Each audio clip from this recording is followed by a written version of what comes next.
He once saved Keanu Reeves during a dangerous rehearsal, then vanished from Hollywood without a trace. Years later, Keanu spots him behind a fan booth, wearing a retail name tag. What happens next shocks the crowd and reveals a secret Keanu had kept hidden for decades. Before we continue this incredible story, let us know where you're watching from.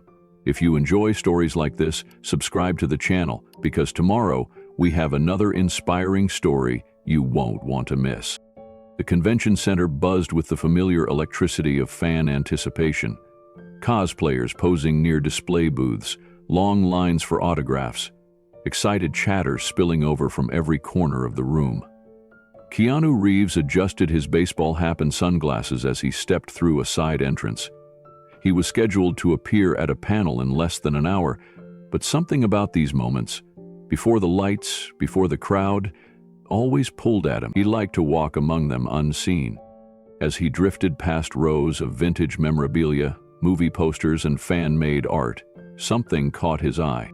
Behind a booth cluttered with leftover merch and faded Matrix stills, stood a man who looked like he'd aged 100 years in 20.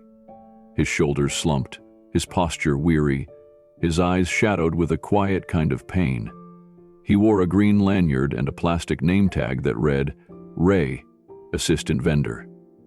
But that wasn't what made Keanu stop cold. It was his face, the jawline, the scar above his left brow. Ray Caswell, a name that hadn't crossed Keanu's mind in years, but now came roaring back with clarity. Ray had been a stunt actor and background player on the original Matrix film. He wasn't in the spotlight, but behind the scenes, he'd saved Keanu from a near career-ending injury during a rehearsal that went wrong. A harness misfire, a misstep. And Ray, without hesitation, had lunged forward, taken the fall, and absorbed the brunt of the impact. No headlines, no articles, just a cracked rib, a bruised spine, and a quiet hospital stay. Keanu blinked hard. Ray was folding t-shirts, slowly, methodically. His movements were stiff, as if every step cost him something. Fans passed by without noticing.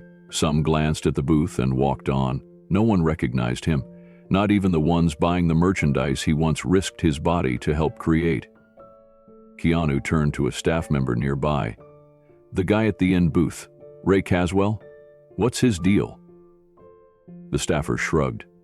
"He works part-time at a department store, takes odd jobs. Been to a few of these just trying to stay afloat. Medical stuff, I think. He barely makes it to events." Keanu's chest tightened. That wasn't just exhaustion in Ray's eyes. It was survival. Worn, threadbare, he stepped back behind a divider curtain, away from the crowd. Something in him had changed. Something heavy had dropped into place. He whispered to himself, "How did we let this happen?" Keanu stood behind the curtain, watching from the shadows. The buzz of the convention floor roared around him, but all he could hear was the echo of a single question in his mind. How had Ray, a man who once stood shoulder to shoulder with the crew that reshaped modern cinema, ended up here? Anonymous, overlooked, barely holding on. Memories flooded back in flashes. The cold cement of the rehearsal warehouse, the stunt wires, the split-second panic when Keanu's footing gave out on the scaffolding. And Ray, steady, fast, instinctive, yelling, "Move!" and shoving him out of the way before the rig snapped. The fall could have shattered Keanu's spine. Instead, it shattered Ray's collarbone. Back then, Ray just brushed it off. "Part of the job, man," he'd said through clenched teeth, even as medics helped him into an ambulance. The studio sent flowers, a gift card, then silence. Keanu hadn't seen him since the rap party. He'd always assumed Ray had moved on, found steady work coordinating stunts or training the next generation. He'd never imagined Ray struggling to stand, folding t-shirts behind a vendor booth at a fan convention, with pain etched into every step. Keanu's hands curled into fists. He didn't need to read a tabloid headline or hear some dramatic confession to understand what was happening. He knew that look. It was the same haunted tiredness he'd seen in his sister Kim during her chemo treatments. The same worn resilience in the eyes of his mother when she worked double shifts as a costume designer to keep food on the table. The look of someone who had given everything and been quietly forgotten. And it wasn't just the financial part that hurt. It was the injustice of obscurity.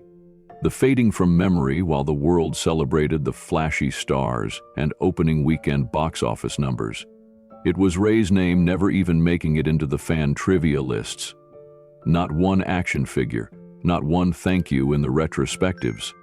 Keanu reached into his jacket and pulled out his phone. He opened the Notes app and typed a single line. Find out everything about Ray Caswell. Then he added, medical status, debt, family, work history. Quietly. He didn't want Ray to find out, not yet. This wasn't about guilt or ego. It was about something deeper. Gratitude. A debt of honor. One that had waited too long. Just then, an assistant popped her head around the curtain. 5 minutes until you're up, Keanu. He nodded, slipping his phone away. As he stepped out onto the stage, applause erupted. Fans shouted his name, waved posters, and held out their phones for pictures. He smiled, waved, and sat at the panel table. But his eyes flicked once more toward the back of the room, to the man in the shadows, the one no one clapped for. Yet, when the panel ended, Keanu lingered behind as fans lined up for autographs and selfies. Most of the other guests slipped out through side exits, but Keanu took his time. He smiled for photos, signed posters, and even chatted with a few kids dressed in makeshift trench coats and sunglasses, Neo lookalikes, eyes wide with wonder. But his mind kept drifting to the back corner. He excused himself quietly and made his way through the hallway behind the booths.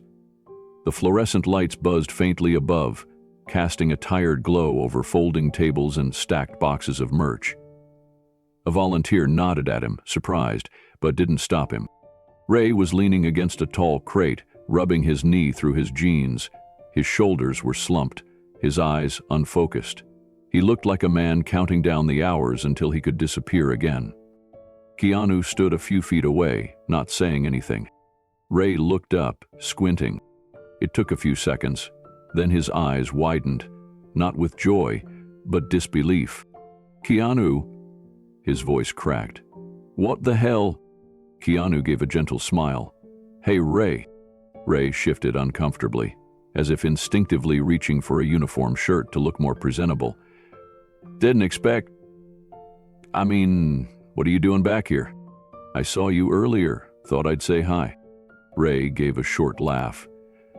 Didn't think I'd be the highlight of anyone's convention. You were mine, Keanu said softly. There was silence, not awkward, just heavy. Ray shrugged. You know, I almost didn't come. Knee's been acting up. Car barely made it here, but figured I'd sell a few autographs. Help cover next month's prescription refills. Keanu didn't flinch, though his heart twisted. Ray gave a small, dismissive wave. Sorry, man, I'm rambling. You probably got places to be. Keanu took a step closer. I've got time. More than that. I owe you. Ray frowned. For what? For not being in a wheelchair, Keanu said, without missing a beat. Ray blinked, stunned. Keanu went on. I remember everything about that day. The fall, the scream, the way you pulled me out of the way before the rig snapped. Ray scoffed lightly. You would have been fine. I wouldn't have, Keanu said firmly. Ray looked away, uncomfortable. That was 20 years ago. Keanu nodded. And it matters just as much now. For a long moment, neither man said a word. Then Keanu added, I'd like to talk more, if that's okay. Ray hesitated.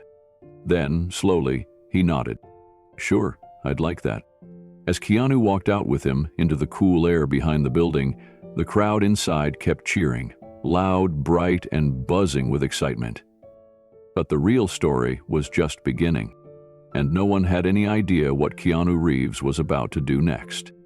The green tint of the old footage flickered across Keanu's home projector screen, illuminating his face with a mixture of nostalgia and reverence. He was watching The Matrix, but not the big scenes, not the ones fans obsessed over. He had fast-forwarded to a quiet moment aboard the Nebuchadnezzar, the ship in Zion's resistance fleet. There, in the shadows of Morpheus and Trinity, moved a character most people barely remembered, a tech crew member named Brannick.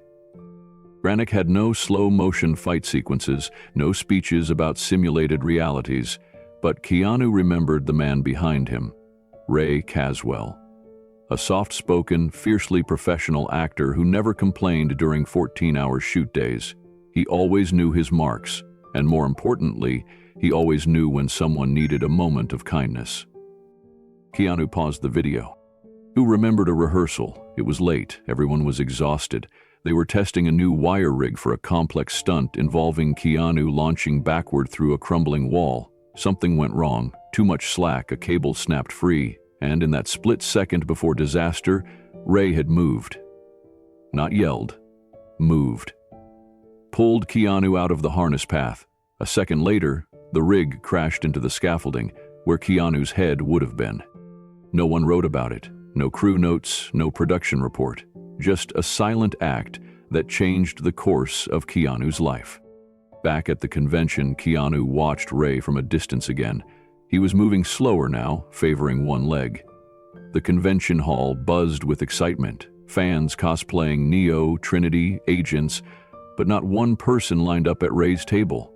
His display had a single 8x10 glossy, a few DVD copies, and a faded poster. He smiled politely at anyone who made eye contact, but mostly he sat alone. Keanu clenched his fists inside his jacket pockets. He'd felt this before, the ache of watching good people get erased by time, illness, or indifference. But this wasn't just any supporting actor. This was a man who once put himself in harm's way without hesitation. A man who had his back long before Keanu was a household name. Ray deserved better. The fanfare echoed as Keanu turned to his assistant, whispering, "Find out everything you can. Quietly, don't let him know it's me." The assistant nodded and walked away. Keanu turned back to the screen, still playing in his mind. Ray's hand reaching out, that moment frozen in memory. Echoes of Zion. Echoes of honor. And a debt he was finally ready to repay. Later that night, Keanu sat at the edge of his hotel bed, phone in hand, scrolling through the files his assistant had just emailed. It was everything they could find about Ray Caswell, and none of it was easy to read. After The Matrix, Ray had done a few minor television guest spots, one or two regional theater performances, then nothing. A car accident in 2008 had shattered his right ankle and left him with chronic pain. Unable to do long-standing scenes, Ray began turning down auditions. The industry, brutal in its forgetfulness, stopped calling. Keanu's eyes welled as he kept reading. Ray's wife, a costume designer he'd met on set, had died of cancer in 2013. No children, no siblings listed. Ray had gone back to his hometown in Bakersfield, working retail to cover bills and caregiving costs during his wife's final months. After her passing, the medical debt doubled. He lost the house, moved into a trailer, and later into a tiny apartment with rent barely covered by his shifts at a hardware store. He still showed up at cons now and then, mostly when fans invited him and pooled donations for gas money. Keanu dropped the phone into his lap. This man had once been part of building something iconic. He had literally stood behind Keanu as he became Neo. And now, he was standing behind a folding table while people walked by pretending not to notice him. Ray's kindness had never been performative. He was one of those rare souls who didn't need a camera to act with integrity. And Keanu realized, maybe that's why Ray had disappeared so quietly. He never demanded attention, he never shouted for help. But someone should have noticed. Keanu stood and walked over to the window, looking out over the city lights. His own face, reflected faintly in the glass, stared back at him like a ghost. The success, the fame, it all began with a series of open doors. And Ray Caswell had been one of the first men to hold that door open. He whispered aloud, "Not anymore, man, not like this." He tapped a message into his phone. Start with the debt, pay it all, anonymously. The next morning, Keanu arrived at the convention center early, hours before the main crowd. He walked the exhibit floor in silence, hoodie up, blending in with the crew. Ray was already at his table, quietly unpacking a small box of glossy headshots. Most were black and white, some had curled at the edges. Keanu watched from a distance, heart tight. Ray's limp was worse today. Every few steps, he paused to steady himself. His hands trembled slightly as he arranged a few aging memorabilia pieces, a miniature hovercraft replica, a cracked script binder, and a worn lanyard from the original Matrix wrap party. He did it all with care, like it still mattered. Keanu walked away before Ray could see him. Back in his suite, he made more calls. One to the billing department at the hospital Ray owed, another to a lawyer to help expunge an old collections case. Then one final call, to the panel organizers. He had an idea. A way not just to help Ray financially, but to do something Ray never would have asked for. Something bold, something public, something unforgettable. Keanu looked down at a photo of the original cast and whispered, "You saved my life, Ray. It's time I returned the favor." The moment Keanu stepped off the stage, still hearing the echo of applause in his ears, he walked past the crowd of fans waiting for autographs and photos. He wasn't distracted by the bright flashes or cheerful faces. His mind was back at the merch table, on Ray Caswell. On the face he hadn't expected to see. Hollowed cheeks, a limp in his gait, and eyes that had seen too much pain and not enough kindness. Back in his hotel room that night, Keanu called his assistant Maria. She'd been with him for years, loyal, discreet, and sharp. When she picked up, her voice was calm, as always. "Maria," Keanu said quietly, "I need you to look into someone for me. His name's Ray Caswell. He worked on The Matrix, small role, crew member background, but he once saved my life during a wire stunt. I just saw him tonight, and something's not right." Maria didn't hesitate. "I'm on it." Within 24 hours, Maria had everything. Her voice was different this time, slower, more careful. "Keanu," she said, "I think you should sit down." He was already seated, bracing himself. Ray's wife, Susan, passed away from breast cancer 5 years ago. She fought hard, but it spread. She was just 48. Keanu closed his eyes. They had a daughter. Her name's April. She's 17 now. From what I could find, Ray's been raising her alone ever since. Maria paused, her tone catching. He lost everything. Susan's treatments drained their savings. He sold the house to pay the bills, then moved into a small apartment. He worked retail by day, drove for a delivery service at night, even took seasonal work, holiday malls, inventory jobs. Anything to keep the lights on. Keanu felt like the air had thickened. And now? Now he's behind on rent again. There's an eviction notice dated 2 weeks ago. April's in high school. College applications due soon, but they're barely holding on. Keanu's voice dropped. Medical debt. Around $140,000. He filed bankruptcy once. The rest, he's been trying to pay off in monthly installments. There's also a lien on his car. It's probably the same car he drove to the convention. Keanu didn't speak. Maria added one more thing. Even after all that, he still showed up to the fan event, signed autographs, smiled in photos, never asked for help. Keanu rubbed his hands together slowly, the way he always did when trying to suppress a rising storm of emotion. He's drowning, and still showing up with dignity. Maria replied, "He hasn't stopped being Ray, he's just been forgotten." Keanu stood and looked out his window, the city lights far below. "Not anymore," he whispered. The next morning, Keanu sat in a quiet corner of the hotel cafe, his laptop open in front of him, Ray's name typed into search engines and old entertainment archives. What he found only added to the ache Maria's call had planted. There were a few grainy videos, fan-shot panels from over a decade ago, where Ray spoke modestly about working on The Matrix, and how proud he was to be part of something bigger than himself. In one clip, he said, "I wasn't a star, but I got to stand next to them, and I was treated with respect. That's enough for me." The humility in his voice was unmistakable. But Keanu saw the fatigue even then, a tiredness that had likely taken root years earlier, spreading deeper each time life knocked Ray down. Keanu closed the browser and opened the notes Maria had emailed overnight. In it were scanned copies of court filings, utility bill notices, and a recent letter from a community health clinic. Ray had been skipping medical checkups. One line stood out. Patient missed 3 follow-ups citing cost and transportation issues. That hurt in a different way.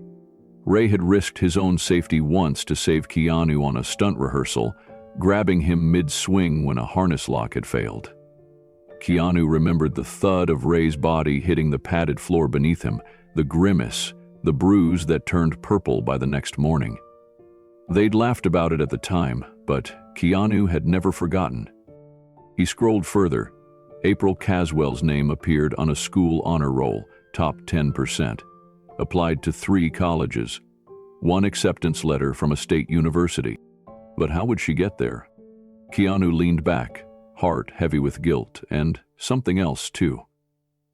Urgency. This wasn't just an old colleague in hard times. This was a man who had stepped between Keanu and injury.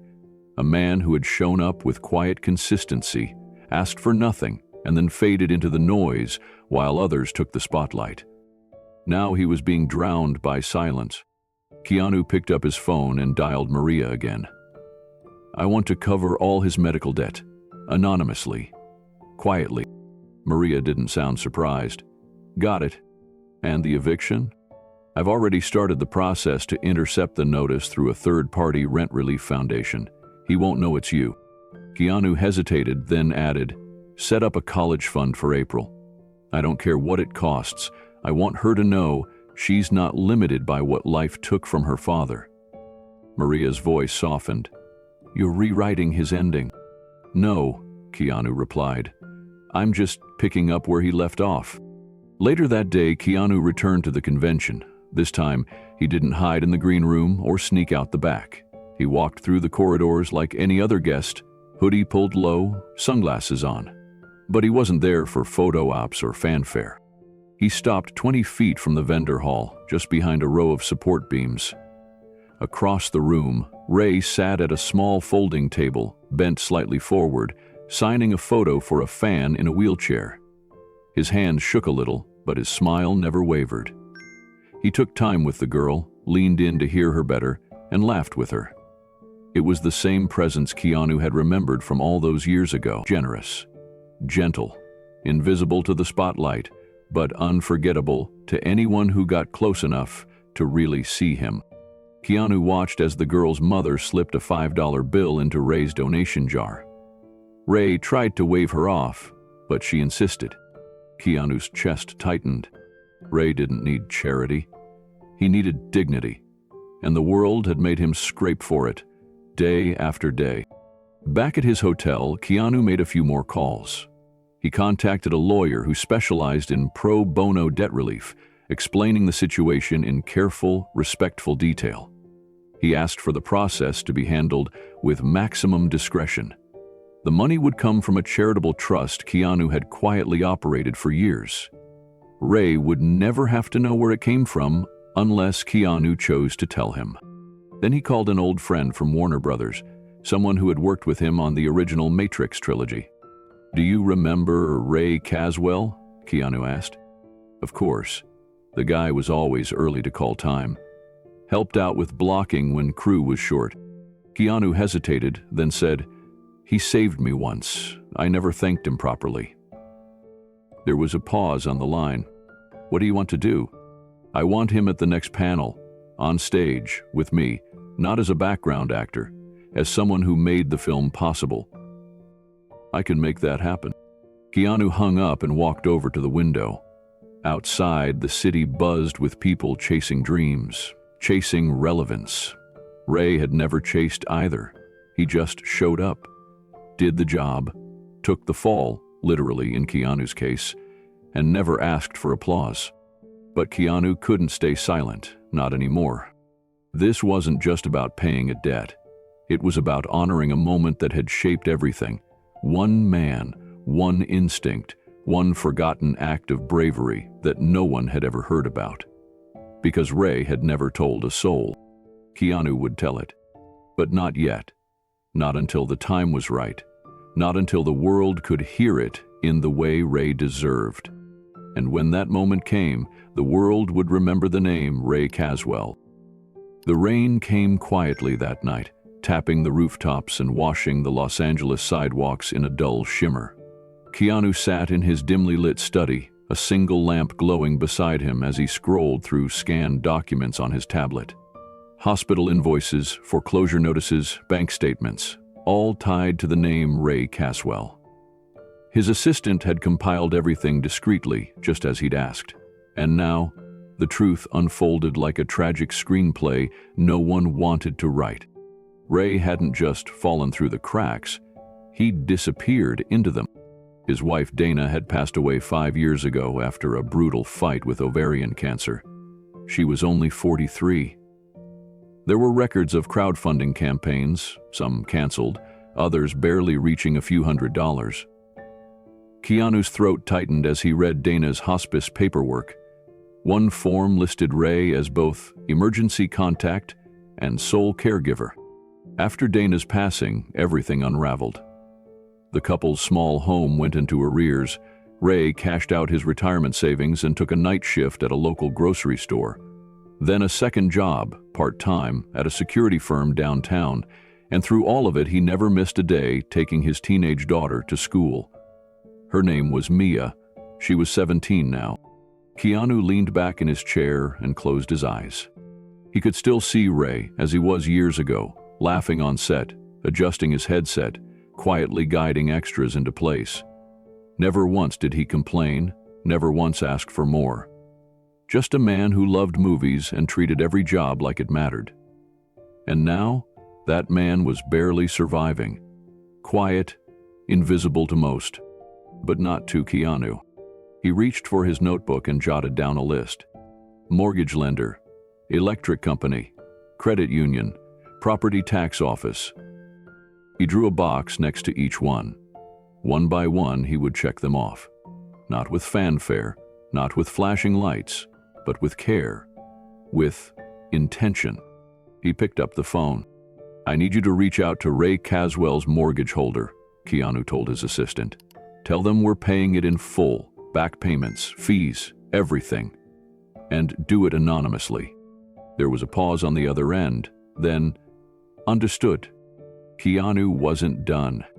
Find the hospital where Dana was treated, get a list of outstanding charges, same deal.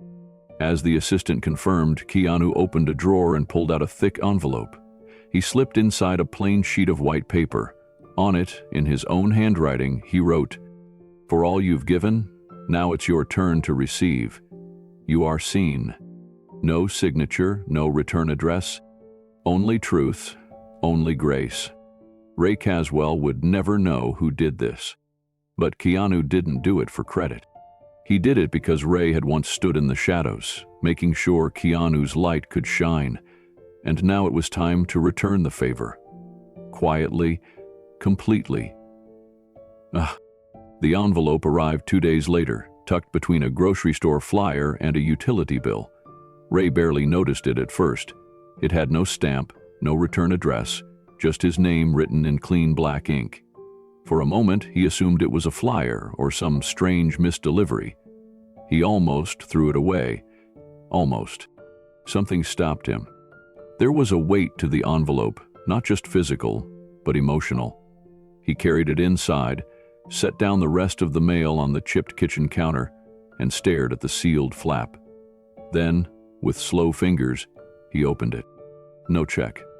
No explanation. Just a single sheet of paper with the words, "For all you've given, now it's your turn to receive. You are seen." Ray blinked. "Read it again." The handwriting was clean.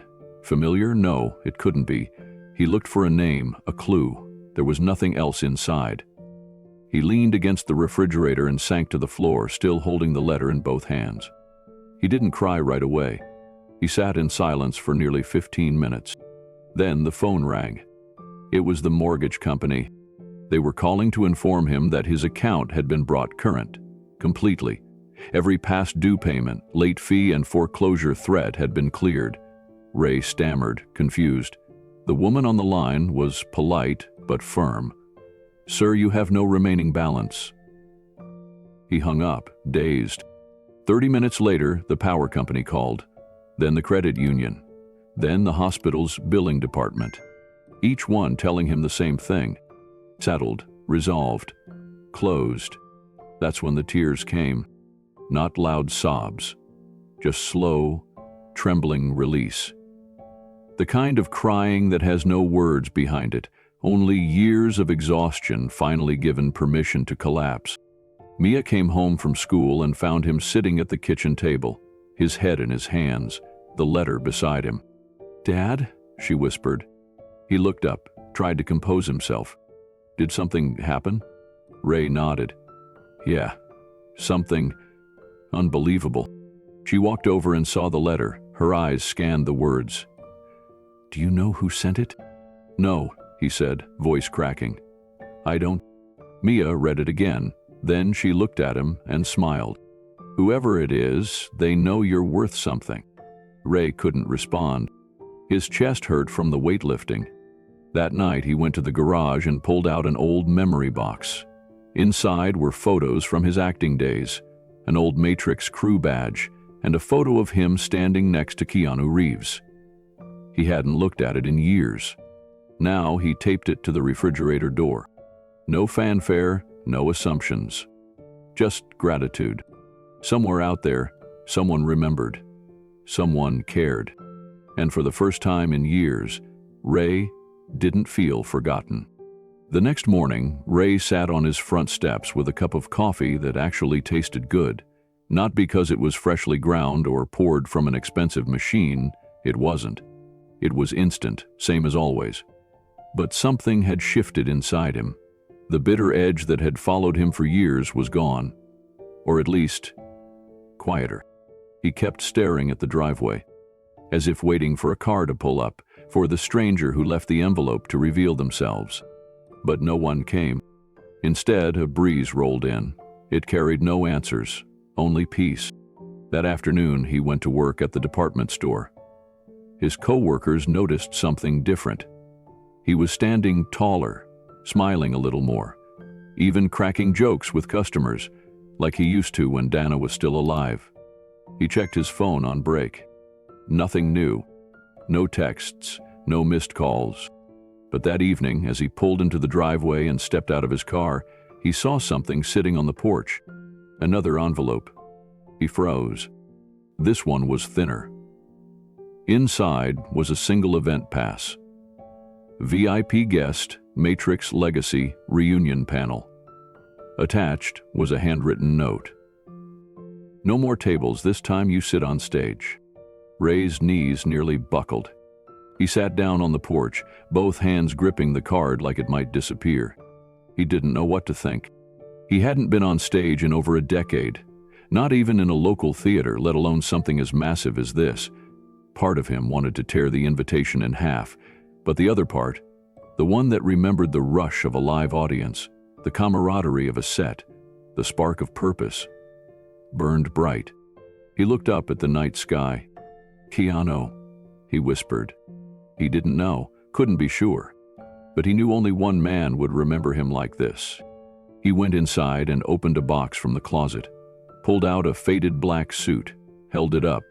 It still fit, more or less. It smelled like dust and hope. He hung it on the door. The event was 4 days away. He would be ready. Not just because someone had cleared his debts or paid his bills, but because someone had reminded him he was still part of the story, still valued, still needed, still seen. And for Ray Caswell, that was worth more than money. It was a second chance to matter. Ray Caswell stood in his narrow kitchen, staring at the letter in his trembling hands.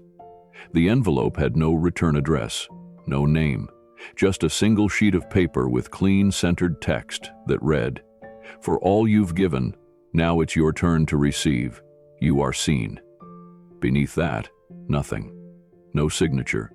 No instructions. Nothing that explained the impossible thing that had just happened.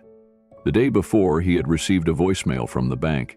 The same bank that had been calling him for months with threats of foreclosure. But this message was different, polite, calm, informing him that his account was now resolved. Ray called them immediately, expecting it to be some sort of cruel joke or computer glitch. But the woman on the line confirmed it twice. The overdue payments were gone, his mortgage was current, the lien had been lifted. When Ray asked who had made the payment, the woman said simply, "The transaction was processed anonymously, sir." Ray hung up, stunned. Then he called the hospital billing department, his voice tight with disbelief. The woman on the other end pulled up his file, then paused.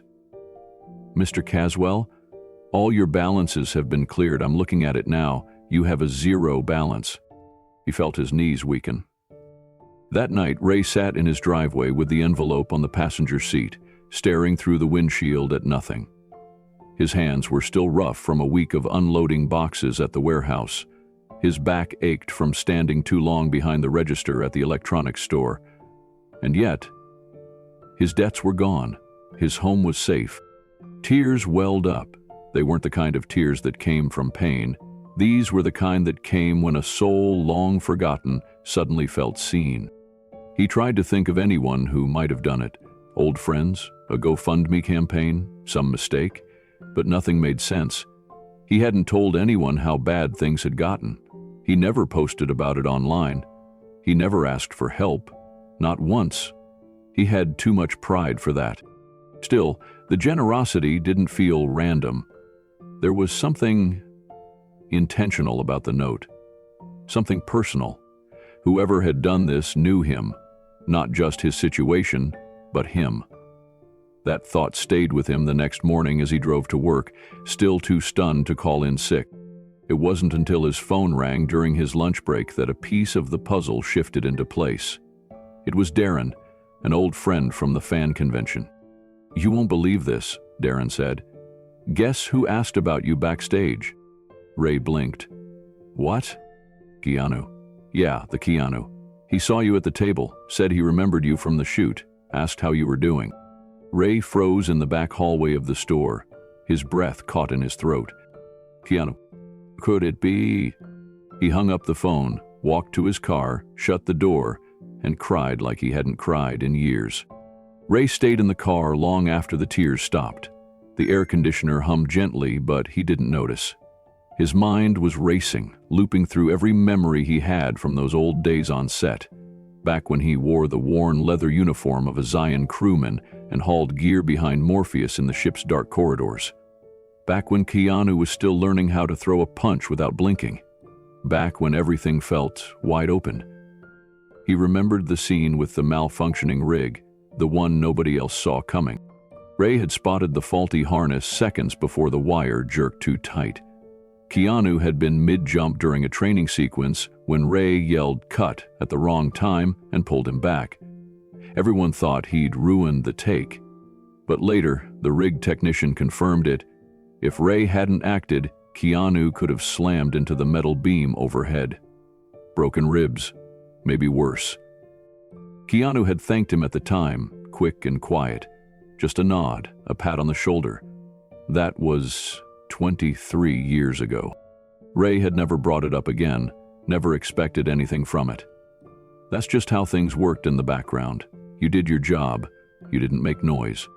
Now, sitting in his old Civic, the envelope still on the passenger seat, Ray felt something foreign stir inside him. A strange mix of humility and worth. A realization that maybe someone had noticed after all. He didn't tell anyone else that day. Didn't post online, didn't call his daughter, though he thought about it. He just drove home, turned off his phone, and sat in the quiet. That evening, while reheating leftovers, he walked into his bedroom and opened his bottom drawer. Inside was a weathered plastic folder filled with old headshots, faded scripts, and call sheets from the early 2000s.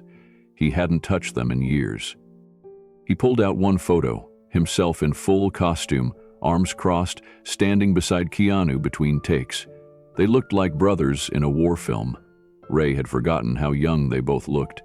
He held the photo up to the light, the corners slightly curled now from age. There was no autograph on it, no inscription, just memory. He set it on the nightstand. Later that night, he opened a blank document on his ancient laptop, typed 3 words. "Thank you, whoever." He sat for 10 minutes, deleted it, started again. "Keanu, if this was you, I don't know how to say this, but I needed to feel seen, and you saw me." He hit save, didn't send it, but left it open on his screen just in case. As he crawled into bed, a thought came to him, clear and full of weight. He hadn't been invisible. He'd just been waiting for the right set of eyes to look back. The next morning, Ray woke up before his alarm. For the first time in years, the weight on his chest wasn't dread. It was something else, something lighter. He brewed a small pot of coffee and stood by the window, watching the sun rise over the roof of his neighbor's house. The light made the dew on the glass shimmer like something out of a dream. He checked his bank account again. Still clear, still real.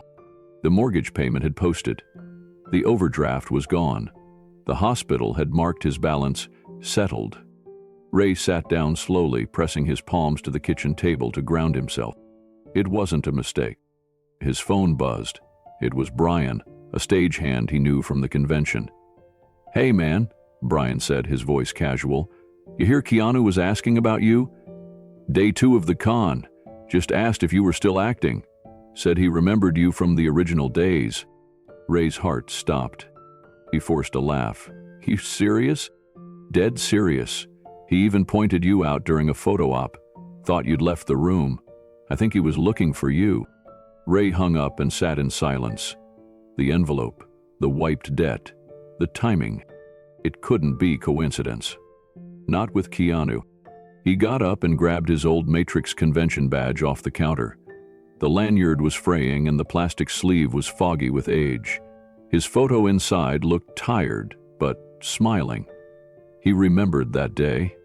He remembered laughing with a fan who told him, "You were the heart of that scene, the one who made it feel real." He hadn't thought much of it then, but now it echoed. He didn't go to work that day. Instead, he walked to the little corner cafe where he used to study scripts. He ordered a black coffee, sat down by the window, and opened his laptop again. The draft was still there. He reread his message, then added, "You didn't have to do this, but maybe that's what makes it mean more than anything." This time, he hit print. He folded the page, placed it in a plain envelope, and wrote one word on the front. Keanu. He didn't know where to send it, not yet, but he would find a way. Later that night, he sat with his daughter watching an old Matrix DVD. She rested her head on his shoulder, and he didn't tell her what had changed. He didn't need to. She could feel it, in the way he breathed easier, in the way he smiled more, in the way the silence between scenes no longer felt heavy, but full. Ray Caswell was no longer just a name in the credits. He was a man being remembered, and that, he realized, was more powerful than fame. It was grace. The envelope sat on Ray Caswell's kitchen counter for nearly an hour before he dared to open it. It wasn't the same as the anonymous letter that had wiped out his debt. This one had a return address. It came from a media company he didn't recognize at first. The design was slick, gold-embossed lettering with a Matrix-themed watermark. His fingers trembled as he slit the top open. Inside was a formal invitation. Black cardstock, silver font, and the unmistakable logo at the top. The Matrix. 25th Anniversary Celebration, Private Panel and Reunion. Beverly Hills Theater.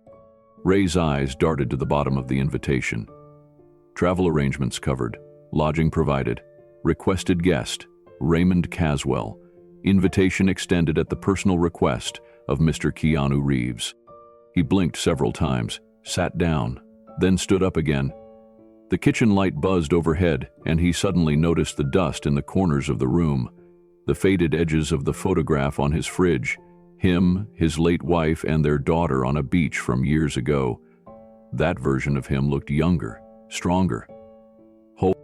He didn't know what this meant, not exactly, but part of him didn't want to believe it. He drove to his evening shift at the department store, the invitation tucked inside the glove box like some fragile dream. All night, as he restocked clearance shelves and counted out returns, his mind flickered back to it. When he got home after midnight, his daughter Lily was sitting at the kitchen table with a bowl of cereal and her tablet glowing in the dark. "You're home late," she said. "Yeah," he replied. "Had to cover for Rick, again." She looked at him a moment longer. "You okay?" Ray hesitated. "Got something strange in the mail." She raised her eyebrows, then watched as he took the invitation from his coat pocket. He handed it to her like it was something sacred. She read it twice. Her face lit up. "Dan, this is real." He laughed, dry and unsure. "Maybe it's a publicity thing. Just need a body to fill a chair. Or they're mistaking me for someone else." Lily looked up at him, eyes wide. "You think Keanu Reeves doesn't know who he's inviting to a private reunion?" Ray swallowed hard. She touched the edge of the card. "You should go." He sighed. "Lily, Dad, you used to tell me stories about that set. You said it was the best job you ever had. And now someone's inviting you back to it. Don't you think that matters?" He sat down. The kitchen chair creaked beneath him. "I'm not that guy anymore. You don't have to be. Just go as you." Ray rubbed his temples, exhaustion hanging on his shoulders like armor he didn't know how to take off. But her words stayed with him. He looked at the invitation again. Not just at the fancy lettering, not at the location, just one line at the bottom. Requested by Keanu Reeves. It hit harder than he expected. He looked at Lily. "You really think I should go?" She smiled. "I think it's time you remembered who you are." The flight confirmation arrived the next day, first class, direct to Los Angeles. Ray hadn't been on a plane in over a decade, and certainly not in first class. He half expected there to be a mistake in the system, but when he called the booking number, a kind voice confirmed everything. The hotel reservation, airport shuttle, all prepaid. Still, doubt gnawed at him. He dug out the old duffel bag from his closet, the same one he used during his acting days, still with a faded Matrix crew patch sewn on the side. He didn't have anything fancy to wear, just 2 button-down shirts that still fit, a worn blazer that Lily ironed out for him, and the hope that nobody would remember how far he'd fallen. The morning of the trip, Lily hugged him at the curb. "Text me when you land." He nodded, holding her tighter than he meant to. She stepped back and looked at him like he was stepping into a story she'd only heard in pieces. "You're walking back into your past. Don't forget, you have every right to be there." At the airport, Ray moved like a ghost among polished shoes and sleek luggage. But when he boarded the plane, something in him relaxed. He stared out the window as the clouds rolled by, remembering the sound stages in Sydney, the wire rigs, the smell of studio coffee at 5 a.m. That life felt like someone else's. When he landed in LA, a black SUV was waiting. The driver greeted him by name. "We're taking you straight to the hotel, Mr. Caswell. Mr. Reeves has arranged everything." Ray said nothing, just nodded. The hotel lobby shimmered with elegance. Crystal chandeliers, marble floors. Ray's work shoes squeaked as he walked across them. At check-in, the clerk handed him a key card and an envelope with his name on it. Inside was a handwritten note. "Ray, welcome back. Get some rest. Tomorrow's about more than the past. It's about honoring what still matters. K." Ray read it twice, then folded it carefully, placing it in his wallet. His room overlooked the city skyline. On the desk sat a basket with fruit, bottled water, and a folded copy of Entertainment Weekly. He opened it out of habit. Inside, a headline. The Matrix turns 25, a look back at the heroes behind the scenes. A photo of the original cast, and beneath it, a shot of Ray, in character, blurred in the background of a corridor scene. He stared at the image for a long time, then whispered, "They remember." The next day, he would step into the spotlight again. But tonight, in a room filled with silence and soft lamplight, Ray finally let himself believe that maybe, just maybe, he belonged again. The next morning came too fast. Ray woke up before his alarm, staring at the ceiling, wondering what he would say if someone asked him what he'd been doing all these years. Would he lie, dodge the question, or tell the truth? That life had been hard, and acting became a memory he folded away to survive? He stepped into the bathroom and looked at himself in the mirror. The man staring back had lines he didn't remember earning, a thinning patch of gray at the crown, shoulders not quite as straight, but his eyes still held something, a spark. He shaved, trimmed his beard, took extra time pressing the collar of his shirt and smoothing down the front of his jacket. He even pulled out the old dog tag prop from the movie, the one he'd kept all these years. He slipped it into his pocket like a quiet talisman. The event was held in a mid-sized theater off Sunset Boulevard. As he arrived, the street outside was already lined with fans, dressed in long leather coats, sunglasses, and Matrix t-shirts. Ray slipped in through the side entrance, escorted by staff who seemed to know who he was, though he hadn't been formally introduced. Inside, the air buzzed with anticipation. Photographers set up outside. The main cast was expected to arrive soon. Ray was led to a private green room. A few minutes later, there was a soft knock. Keanu stepped in. For a moment, neither man spoke. Then Keanu smiled. "You came." Ray stood slowly. He remembered. They embraced, not as movie stars or bit players, but as men who had once shared something real in a world of make-believe. Keanu pulled back and looked him in the eye. "You're not here to watch from the sidelines. You're part of this." Ray swallowed hard. "It's been a long time." Keanu nodded. "Too long." A crew member poked their head in. "5 minutes, Mr. Reeves." Keanu turned back. "You ready?" Ray took a deep breath. "I don't know." Keanu chuckled. "Then that means yes." As they walked toward the stage together, Ray felt something shift inside him. Not nerves, not fear, but a sense of arrival. For years, he'd convinced himself he was forgotten. But now, with each step, he realized he'd only been waiting for someone to remind him he still mattered. He didn't know what Keanu had planned, but whatever it was, it had already begun to change him. The hotel room was nice, nicer than anything Ray Caswell had stayed in for decades. Plush carpet, complimentary robe, a view that overlooked the marina. He sat stiffly on the edge of the bed, jacket spread across his lap, steam rising from the hotel-issued coffee cup in his hands. He hadn't slept much. He hadn't been able to. Every few minutes he looked down at the folded invitation on the nightstand to make sure this wasn't a dream. The Matrix 25th Anniversary Celebration. Special panel guests, cast and crew. Personal invitation, Ray Caswell. He'd stared at those words all night. Keanu's name hadn't been listed, but the note included a brief line, "Mr. Reeves personally requested your attendance."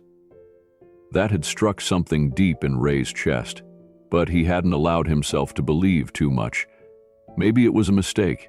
Maybe they sent the invite to the wrong guy. Maybe it was a pity gesture. He showered, shaved, slipped on a button-up shirt and tried on his old blazer. The sleeves barely reached his wrists. He stared at himself in the mirror for a moment, uncertain. Then, slowly, he nodded. The ride to the venue was short, but his nerves made it feel longer. As the car pulled into the back lot, Ray clutched the invitation like a lifeline.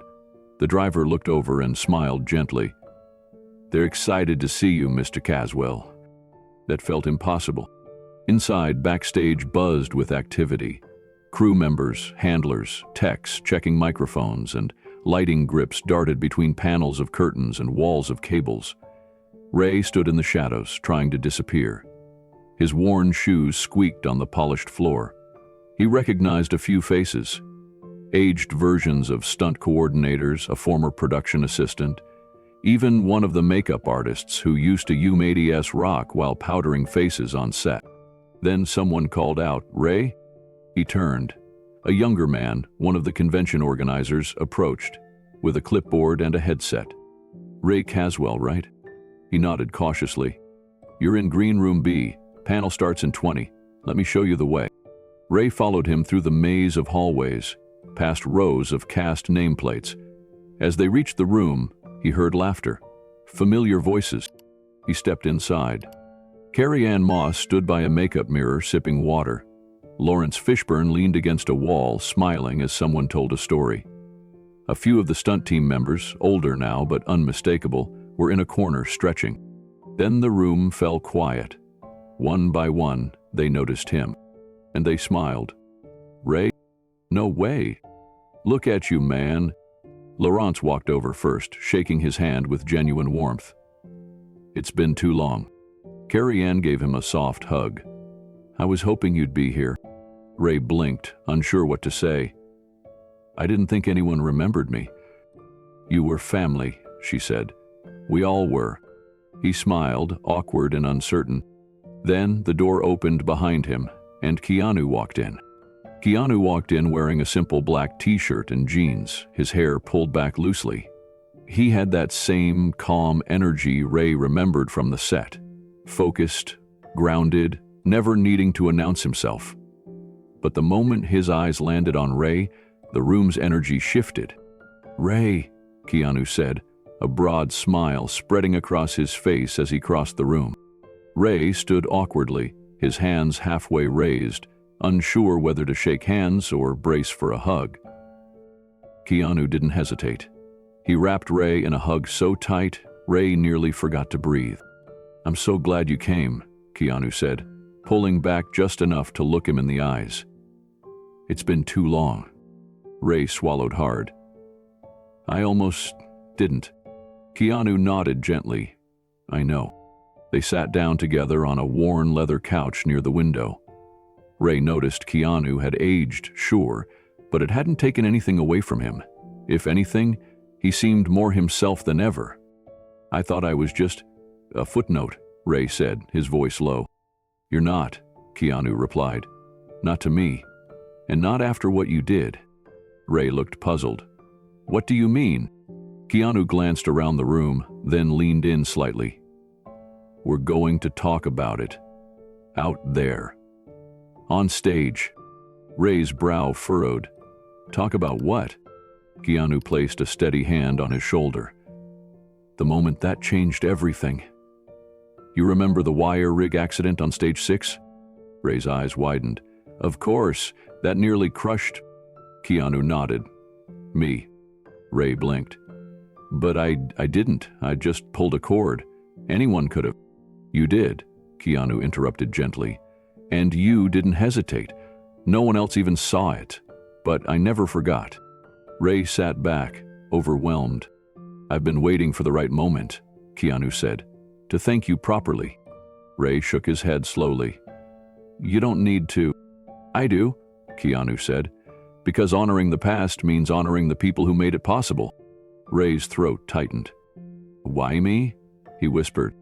Keanu answered simply, "Because when no one else noticed, I was seen. And now it's your turn." Ray tried to speak, but his mouth went dry. All the years of working retail, folding shirts under fluorescent lights, dealing with quiet stares and forgotten roles. None of it prepared him for this. The door opened and a stagehand called out, "We're on in 10. Keanu stood and offered a hand.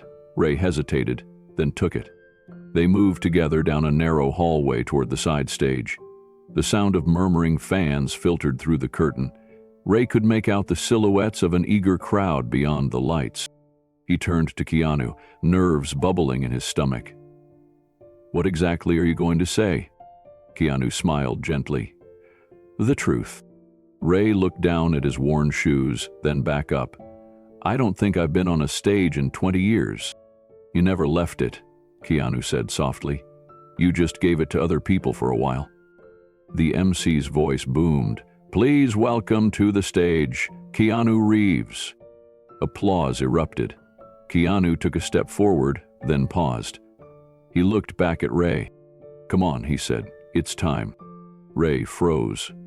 His feet felt like anchors. Then something shifted. He wasn't the man behind the merch table.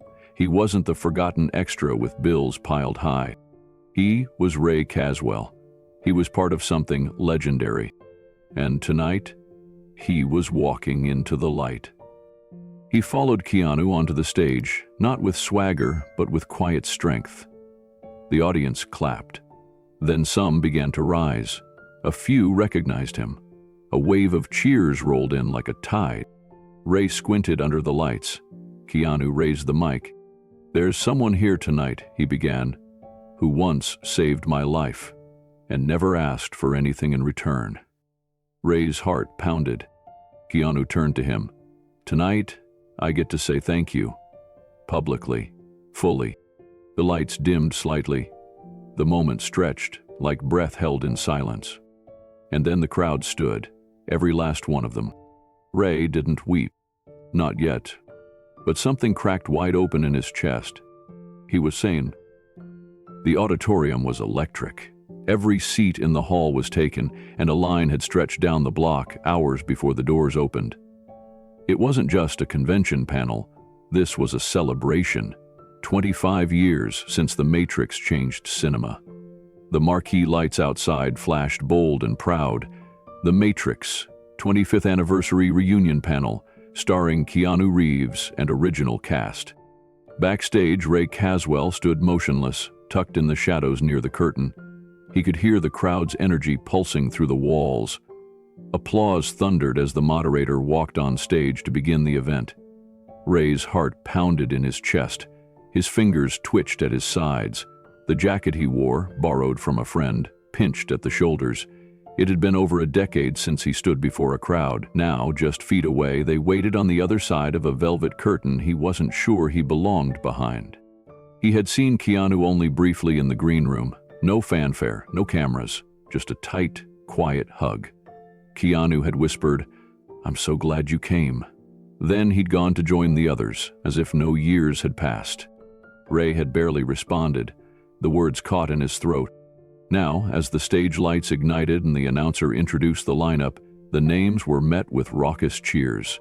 Lawrence Fishburne, Carrie-Anne Moss, Hugo Weaving, and others, all seated in a curved formation of sleek black chairs beneath the glowing Matrix Code backdrop.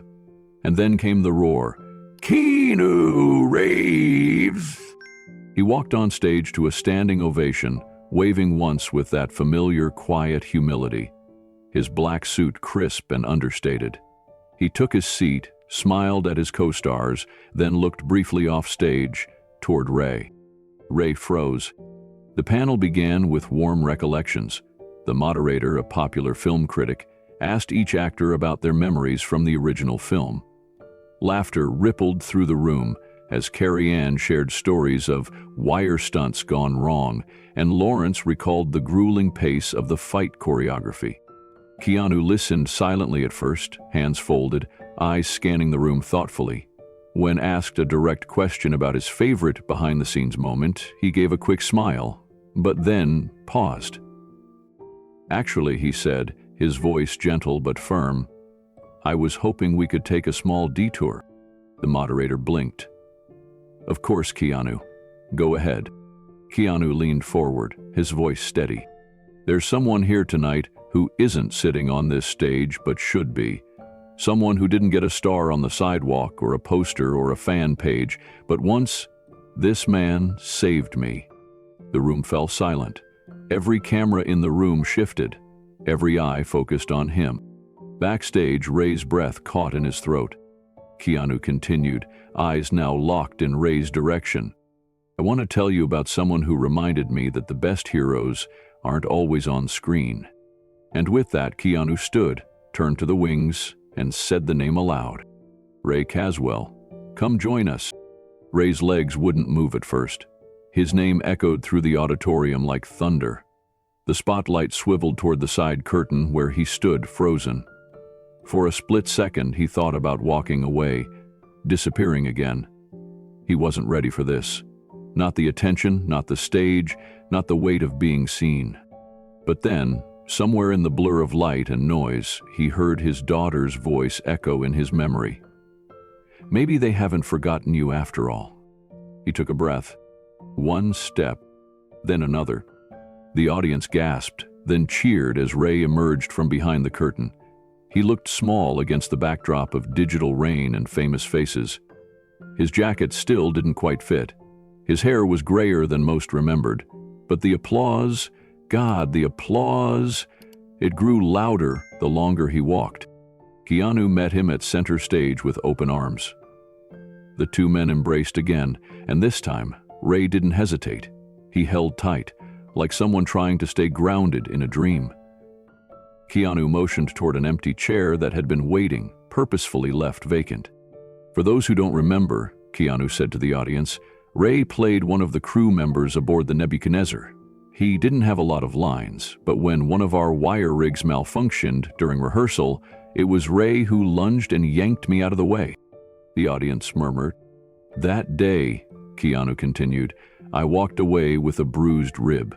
If Ray hadn't moved, I would have fallen from a platform headfirst. We never told the story publicly, but I never forgot. The crowd was silent again, a different kind of hush now. Reverence. Ray lowered his gaze, overcome. He wasn't used to being the center of anything.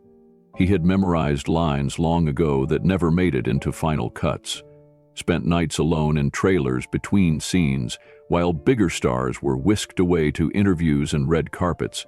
But now, standing on this stage, everything was different. Keanu turned to him, voice softer now. I've waited 25 years to say this in front of people who would understand what it means.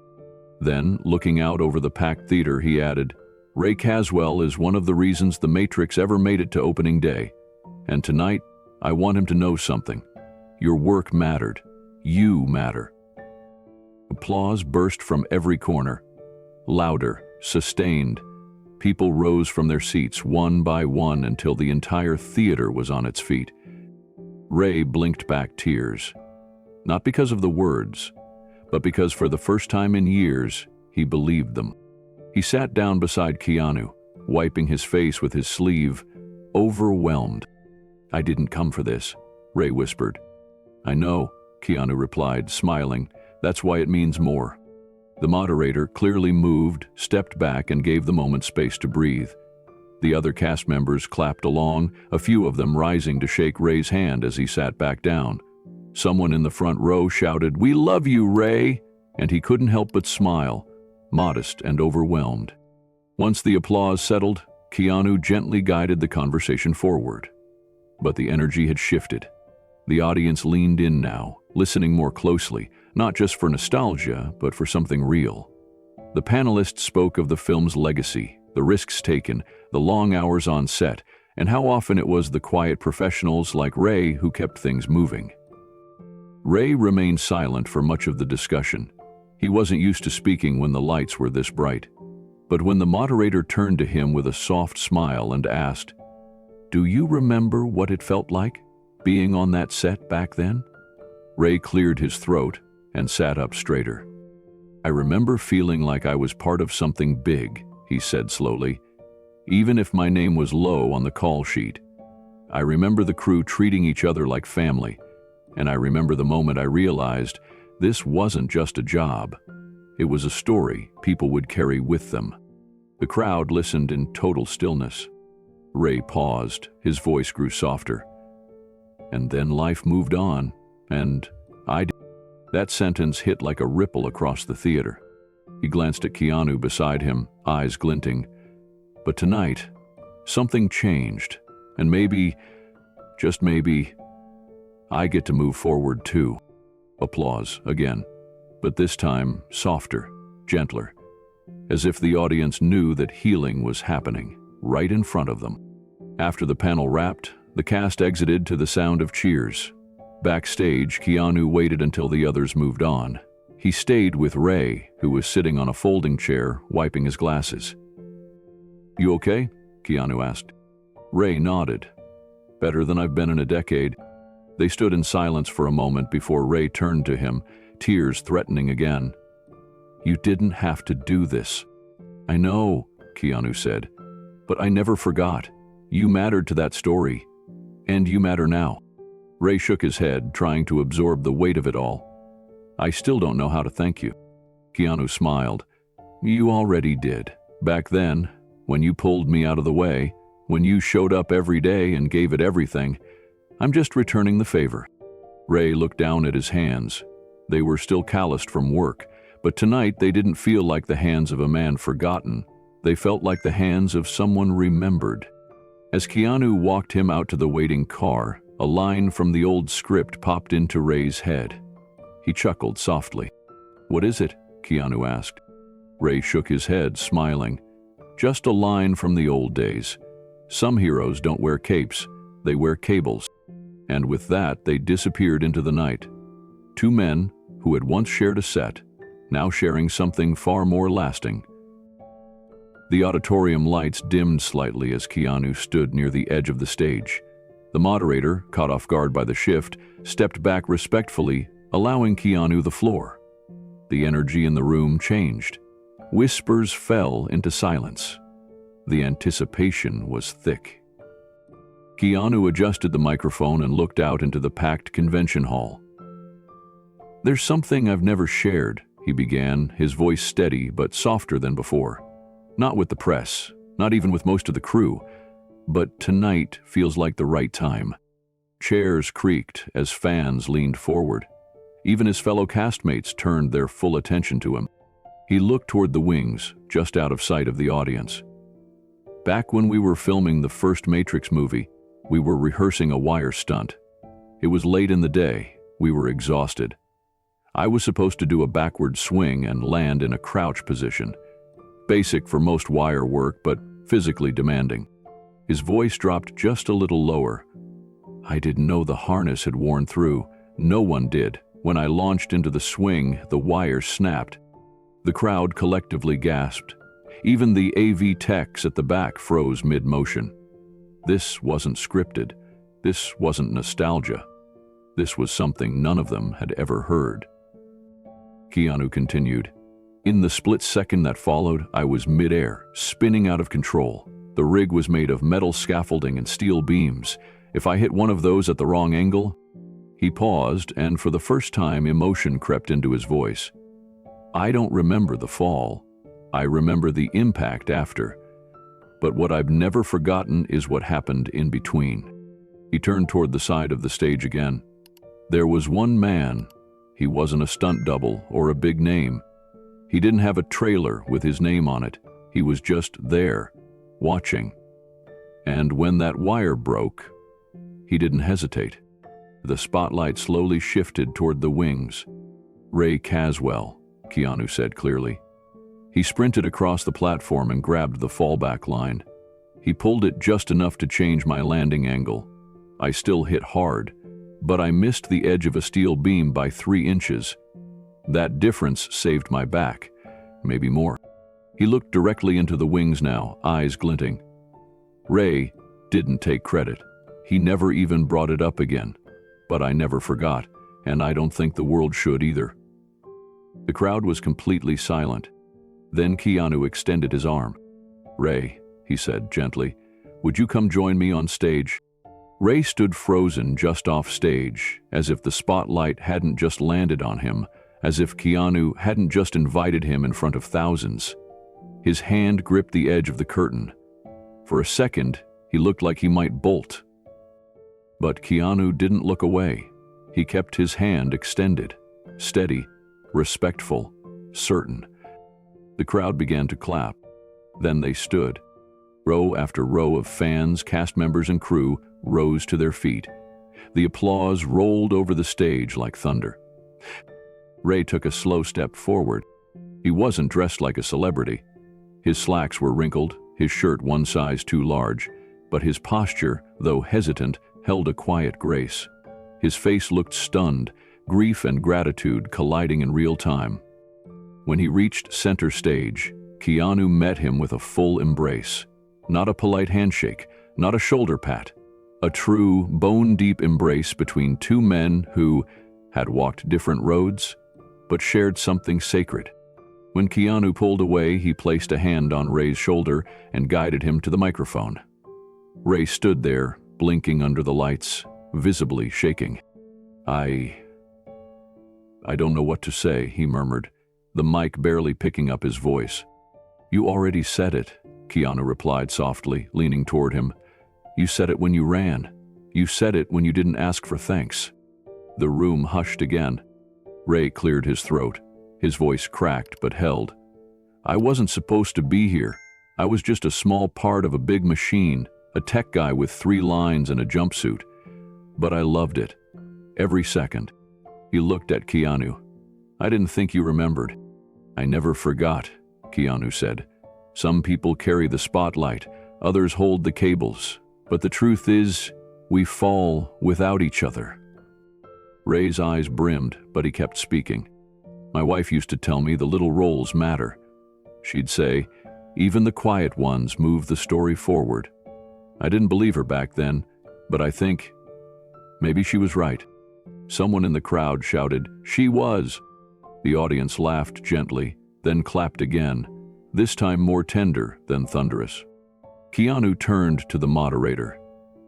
We brought Ray here tonight not just to remember the past, but to honor the present. To remind everyone watching that behind every hero on screen, there's a real one behind the scenes. Ray didn't smile wide, he didn't pose for cameras. He simply stood a little straighter, breathing deeply as the lights warmed his face. He was no longer in the shadows. He was being seen. And for the first time in years, he believed he deserved it. After the panel ended, the cast began to exit the stage, but Ray lingered. He wasn't sure where to go. Backstage felt like another world. The green room, with its catered trays and polished mirrors, had been overwhelming earlier, but now it felt earned. A young stagehand approached. Mr. Caswell, she said hesitantly. Keanu asked if you'd meet him upstairs, private room, just for a few minutes. Ray nodded silently, still processing. He followed her down the corridor, past props from the original set, old pieces of Zion's command deck, and labeled boxes from the Matrix trilogy. It was like walking through his own history. Upstairs, Keanu stood at a window overlooking the venue's entrance, watching fans stream out. When Ray entered, Keanu turned and smiled. Not the actor's smile, not the one the cameras knew, but something quieter. You okay? Keanu asked. Ray exhaled. I think so. Still feels like a dream. Keanu reached behind a chair and lifted a small black box. He handed it to Ray without saying a word. Ray opened it. Inside was a custom-made plaque. Simple, elegant. It read, Ray Caswell for courage, loyalty, and a role that saved a life. Below it, in smaller print, from one soldier of Zion to another. Ray's lips parted. For a second, no sound came out. I don't deserve this, he whispered. You do, Keanu said. Not because of what happened that day, but because of who you kept being after it. Showing up, surviving, staying kind. Ray stared at the plaque, then looked up. Why now? Keanu's expression darkened slightly, thoughtful. Because I've seen too many good people disappear without ever hearing what they meant to someone. He paused. And because the world's loudest people aren't always the ones who do the most good. You were never loud, Ray. But you showed up when it counted. Ray nodded slowly. He gripped the plaque like it was the first solid thing he'd held in years. Then Keanu added, and just so you know, this isn't a goodbye. I've got a script I'm producing, indie project. I was hoping you'd read for it. Ray blinked. You want me to act again? I want you to remind people what presence really looks like. Ray chuckled softly. You always were too generous. No, Keanu said. Just returning the favor. As they stood in silence, the city lights blinking below them, Ray glanced at his own reflection in the window. For the first time in decades, he saw more than a tired man. He saw a man with a story worth telling. And thanks to Keanu Reeves, that story wasn't over yet. Ray sat at the edge of the hotel bed, still wearing his suit from the night before. The applause still echoed faintly in his ears, as if his heart was replaying it on loop. His daughter had sent him a blurry phone recording from the audience. Keanu's tribute, the standing ovation, the way people chanted his name like he was someone who had never been forgotten. He watched it once, then again, and then one more time, gripping the edge of the mattress like he needed to hold on to something real. In all the years since The Matrix, he never once imagined this kind of moment. It had seemed impossible, unreal. But now, it was part of his truth. A knock on the door pulled him from the video. When he opened it, Keanu was standing there, holding 2 coffees and wearing that quiet, humble expression that never asked for attention. "Mind some company?" he asked. Ray stepped aside, still too stunned to speak. Keanu sat across from him, setting the coffee down between them on the little hotel table. They talked about the panel, the audience's warmth, the hugs from cast and crew. Ray still looked dazed. "That thing you said," he murmured finally, "about me saving your life. You meant that?" Keanu nodded, serious. "I never forgot it, and I should have said it sooner. You deserved to hear it years ago."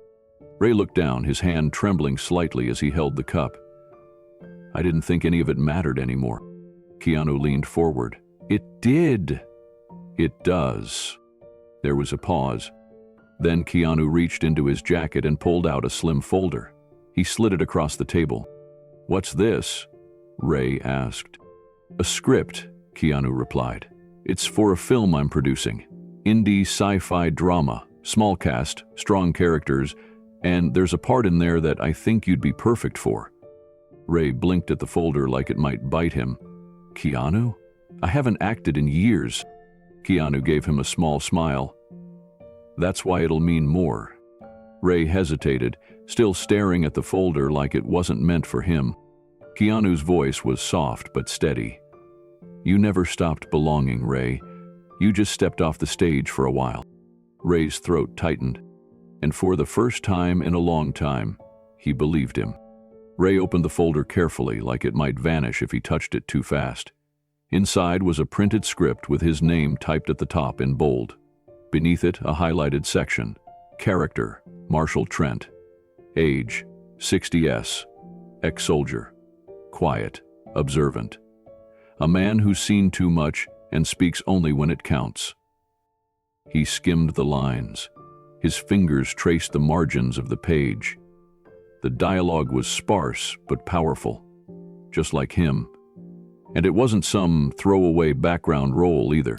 Marshall Trent was a heartbeat of the story, the grounding force for the lead characters. Not the spotlight, but the spine. The kind of role that didn't need flash to leave a mark. Ray looked up slowly. "You sure about this?" Keanu nodded.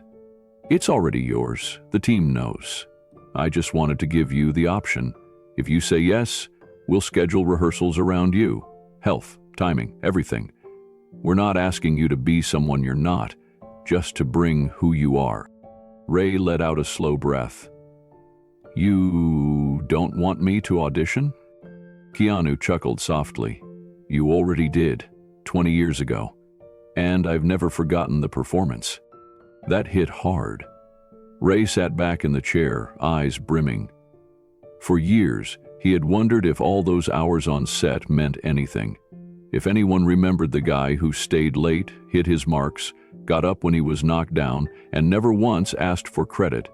And now here was proof. Someone had seen. "I'll need time to get back into shape," Ray said quietly. "My voice cracks sometimes. I limp." "We'll work with that," Keanu said. "It's part of the story now. You bring the truth. That's all this role needs." Ray looked down at the script again, then gently closed the folder and set it beside his coffee cup. "Okay," he said, voice steady now. "I'll do it." Keanu didn't cheer or smile wide. He just nodded with quiet respect, as if they'd made a pact rather than a deal.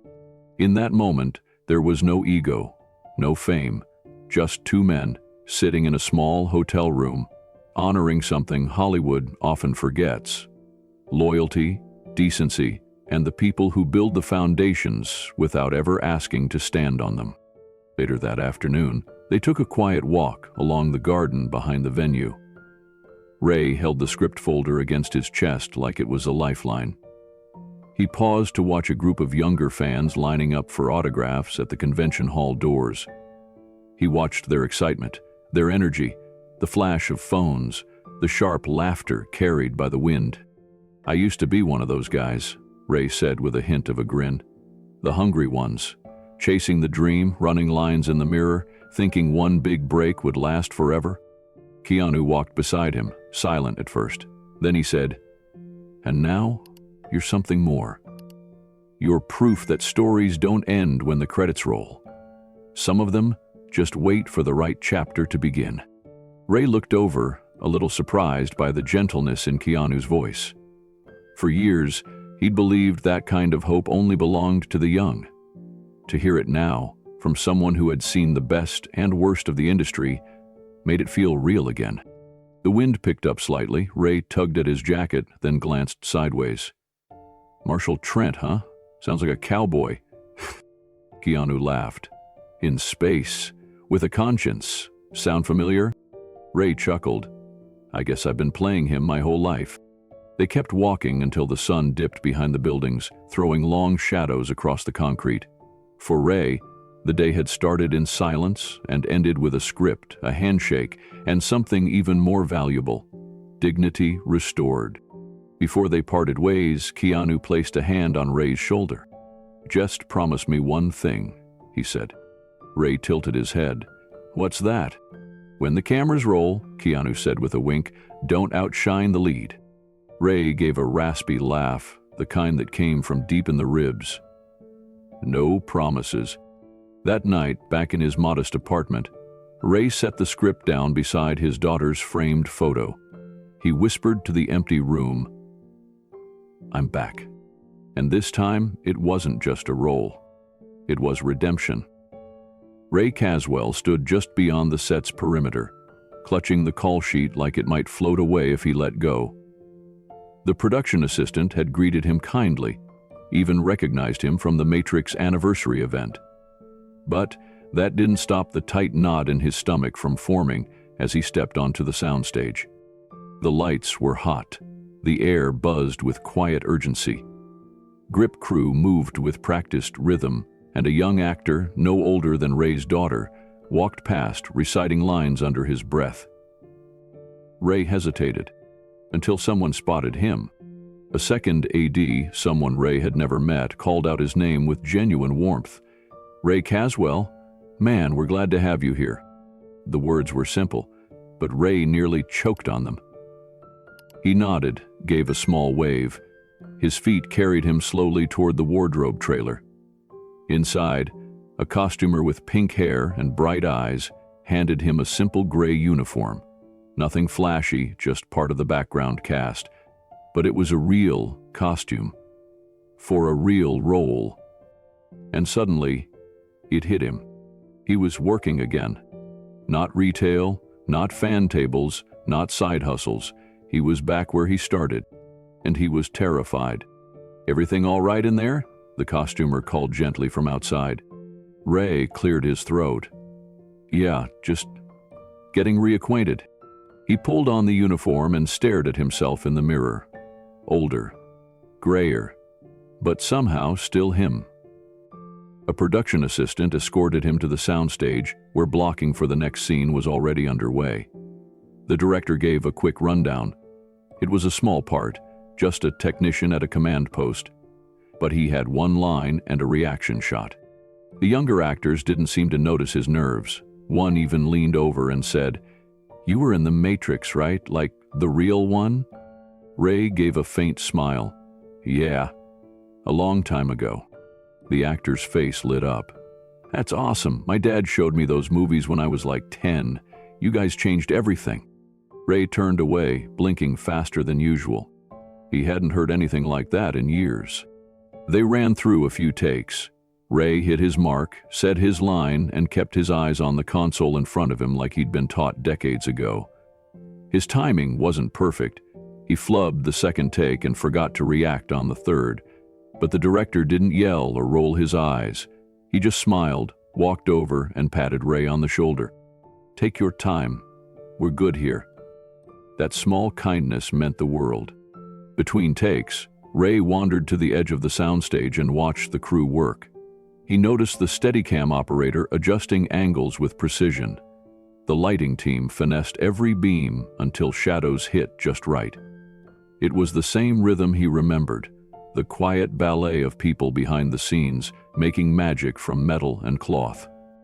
And then came a familiar voice from behind. "You're doing great." Ray turned to see Keanu, leaning against a support beam, coffee in hand, wearing a look that was both proud and peaceful. "I messed up 2 out of 3 takes," Ray said with a half smile. Keanu shrugged. "You showed up. That's what matters." They stood there for a moment, side by side like no time had passed. "I almost didn't come," Ray admitted. "Thought maybe I'd just embarrass myself, or worse, slow everything down." Keanu looked at him and said quietly, "Ray, you never slowed anything down. You held things up. You saved me once, and not just in that rehearsal." Ray didn't speak, but his throat tightened. Later in the afternoon, while the crew reset the scene, a few younger actors asked him questions about what it was like working on The Matrix, what Keanu was like back then, what stunts were real and which were camera tricks. Ray told stories, kept them laughing. His confidence grew. Not because of the applause, but because someone wanted to listen. He hadn't realized how much he'd missed being part of something bigger than himself. And for the first time in years, Ray wasn't counting minutes. He wasn't wondering how he'd pay the bills. He wasn't shrinking into the background. He was exactly where he was meant to be. As the sun dipped through the skylights in the studio ceiling, the final scene of the day was called. It was simple. Ray had to press a few buttons on the control panel and deliver a line with quiet urgency. He took his place. The director nodded. Sound rolling, cameras rolling, and action. Ray delivered the line with steady voice, slight grit, and a gaze that made the room fall still. There was no overacting, no trying to prove anything, just a man who had lived too much, seen too much, and still showed up anyway.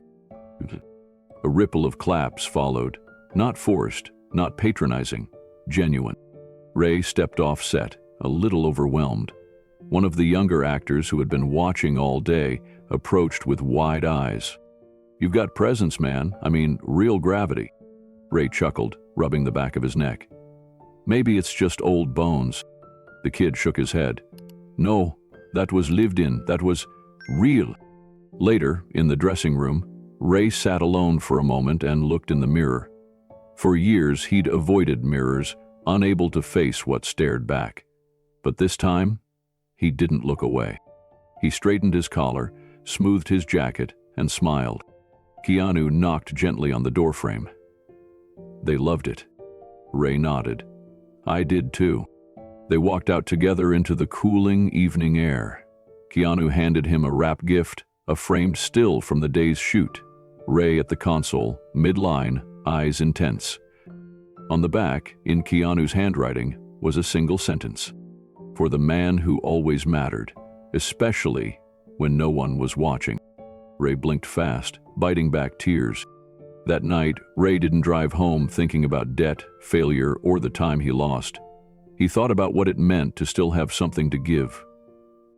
He thought about how grace can find you even when you're not looking for it. And for the first time in years, Ray dreamed in color. Ray stood by his mailbox one morning, not expecting anything unusual. Most days it was empty or filled with flyers and bills he'd already paid, thanks to a mysterious act of kindness. But this morning there was a stack of envelopes.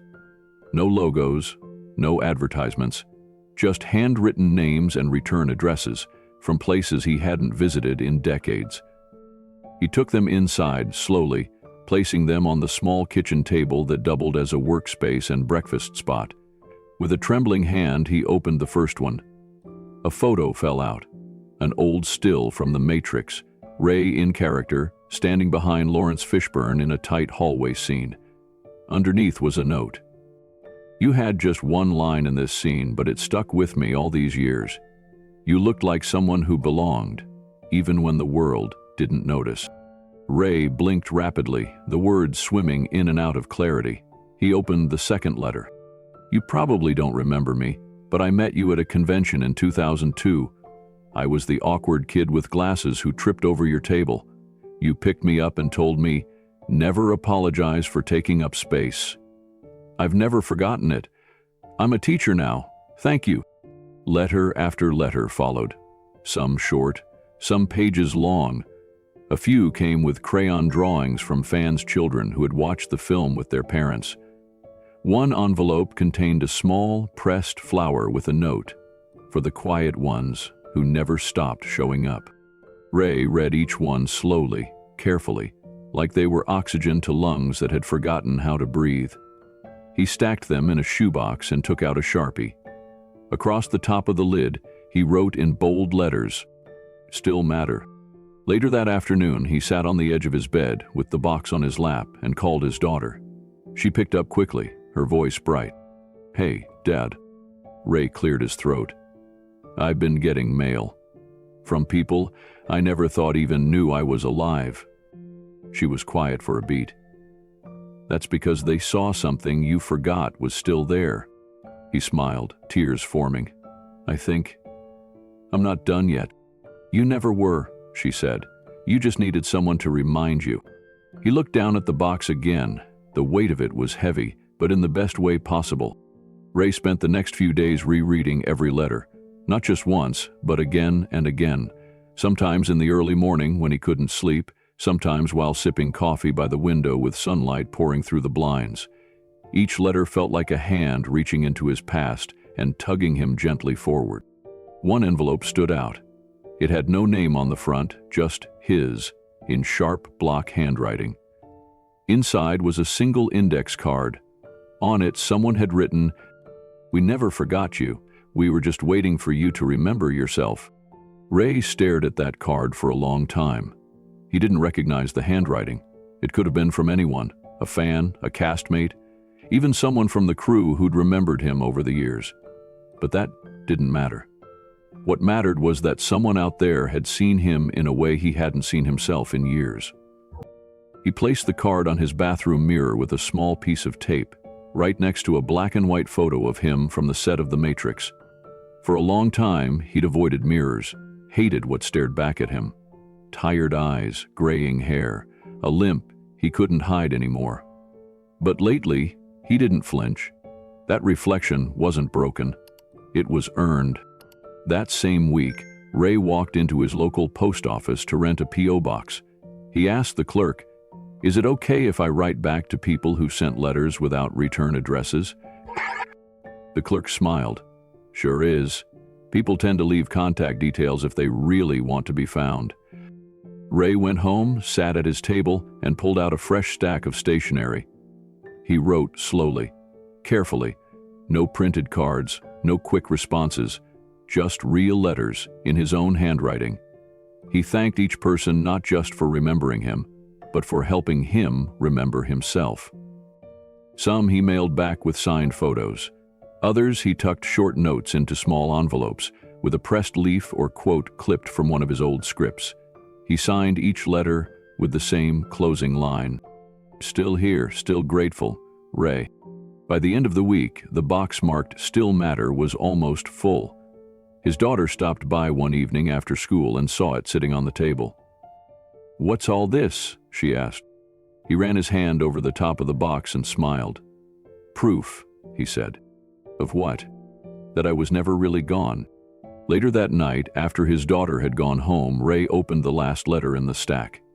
It was postmarked from overseas, hand-dressed in faded ink. Inside was a single folded sheet of notebook paper. No fancy stationery, no fanfare. It began, "Dear Mr. Caswell, you don't know me, but I knew you.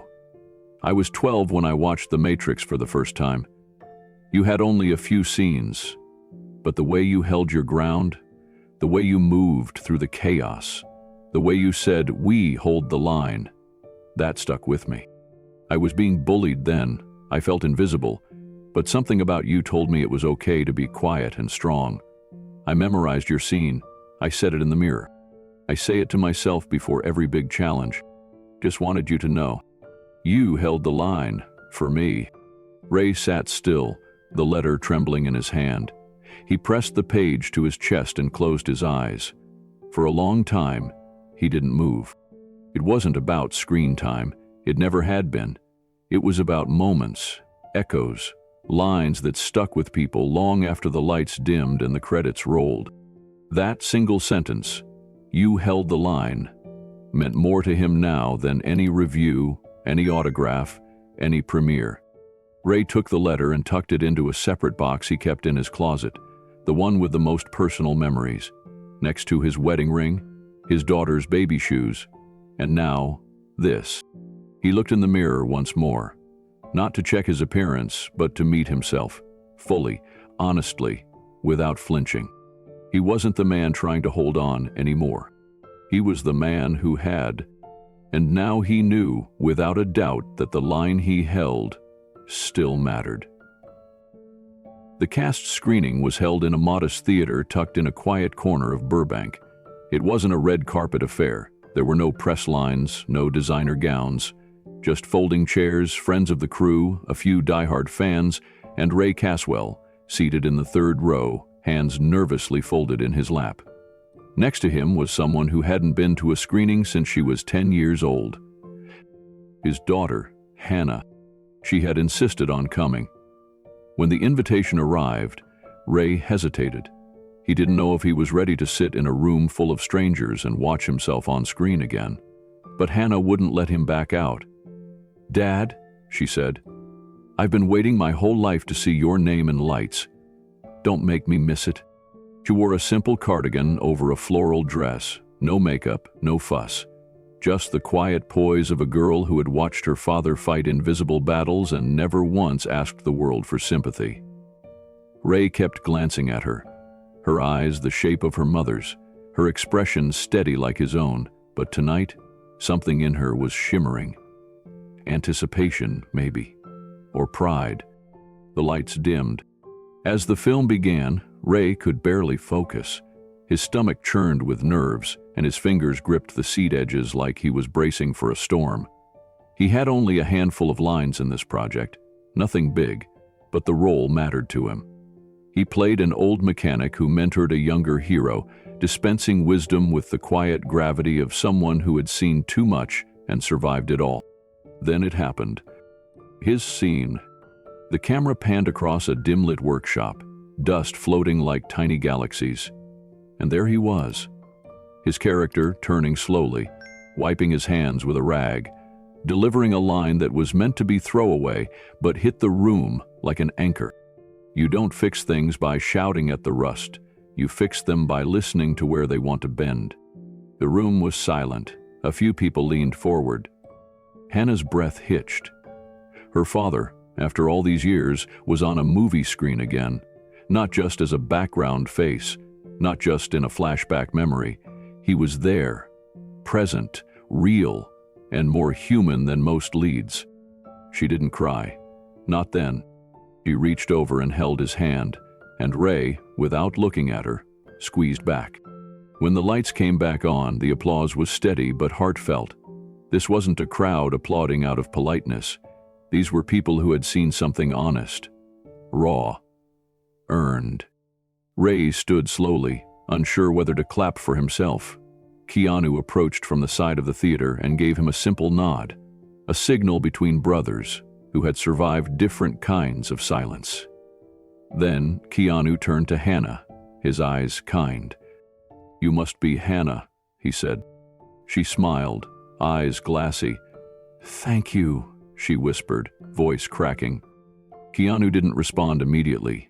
Instead, he placed a hand on Ray's shoulder and said, loud enough for the people nearby to hear, "Your dad gave more to this industry than most ever will.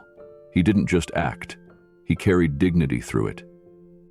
Hannah turned to her father, something unlocking in her. "I didn't know anyone still remembered," she said. Ray chuckled, a little embarrassed. They didn't.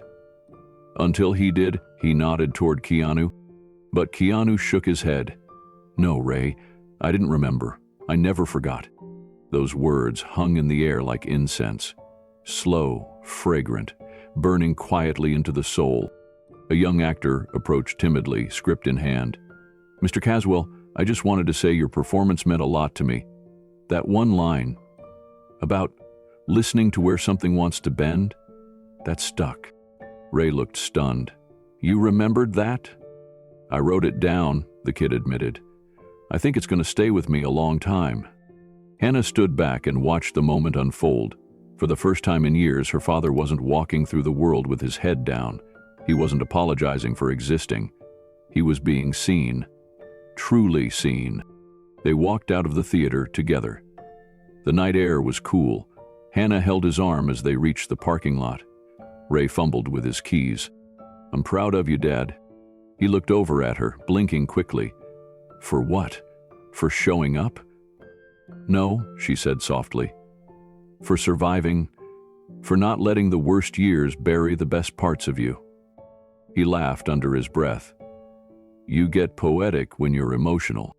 She nudged his arm. You're the poetic one. I've been reading your old notebooks. Mom kept them.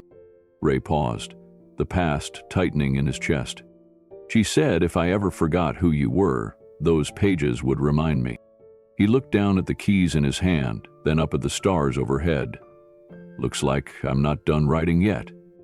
Later that week, a photo appeared on social media. Ray and Hannah, side by side on a beach at sunset. The caption read, "Not all stars shine in the sky. Some walk beside you." It went viral within hours. Comments flooded in. Fans, former co-workers, people who'd once heard his line in The Matrix and never forgot. They all had one message: we remember you. Ray didn't post the photo, Hannah did. And when she showed him the comment section, he didn't say a word. He just smiled. Not the smile of someone chasing relevance, the smile of someone who finally believed he never lost it. Keanu sent a message that night. Just 3 words. You earned this. Ray replied. So did you. They didn't need to speak often. Some bonds didn't depend on noise. They were built on the quiet moments, the gestures, the silent hand extended when no one else is watching. The next time Ray stepped on set, he brought Hannah with him. Not for glamour, not for show, just to watch, to witness, to remind her of everything a person could become, even after the world forgets them. And when she looked over and saw her father explaining camera blocking to a nervous new actor, she smiled to herself. He was in his element, confident, focused, present. He wasn't trying to recapture his past. He was building a future that didn't depend on headlines. After the shoot, as they packed up, Ray pulled out a small notebook and scribbled a new entry on the last page. Then he folded it, slipped it in his jacket pocket, and whispered to Hannah, "Let's go home." She looped her arm in his and replied, "You are home." The wind picked up as they walked through the parking lot. No red carpets, no cameras, just a father and daughter stepping into the next chapter, together. And somewhere in the distance, Keanu watched them go. He didn't wave, he didn't call out. He simply nodded, like a director calling cut on the most important scene of all, real life. The lights dimmed in the convention hall, casting a warm amber glow over the eager crowd. A video montage began, revealing grainy footage from the original Matrix set, moments most had never seen. Intercut between film clips were photos of Ray in costume, smiling between takes, coaching background actors holding boom mics during breaks. The narration, calm and reverent, spoke of Ray Caswell not just as a performer, but as a backbone to a generation of storytelling. A clip showed a young Keanu Reeves laughing with Ray by the lunch truck, a glimpse into a friendship long buried under decades and distance. Then came the most powerful moment. Security camera footage from the rehearsal where Ray had saved Keanu's life. The room gasped. As the final frame faded to black, a spotlight landed on Ray in the front row. The crowd rose as one, clapping not just for nostalgia, but for redemption, for dignity reclaimed. Soft murmurs rippled through the auditorium as the giant screen flickered to life. The narration emphasized how Ray never asked for fame, never chased the spotlight. He just showed up, gave his best, and disappeared into the background while others took center stage. Intercut interviews with crew members said things like, "He taught me more in 3 hours than drama school did in 3 years," and "He was the kindest man on set." A black and white still of Ray shaking hands with Lawrence Fishburne drew a collective sigh. And when a behind-the-scenes blooper reel rolled, showing Ray improvising a scene to keep the camera rolling during a glitch, laughter swept the room like a wave. Keanu had insisted that be included. As the montage drew to a close, the words, "Thank you, Ray Caswell," filled the screen. A hush fell over the room the moment the event host tapped the microphone and gestured toward the screen. Ray's daughter, seated 2 rows back, covered her mouth in disbelief. She hadn't seen her father receive applause in years. When the video ended, Ray remained seated, overwhelmed. Keanu gave him a slight nod from the back of the room, signaling it was okay to rise. Ray didn't wave. He didn't cry. He simply stood, his head bowed slightly, a quiet pillar in the center of thunderous gratitude. It wasn't about applause.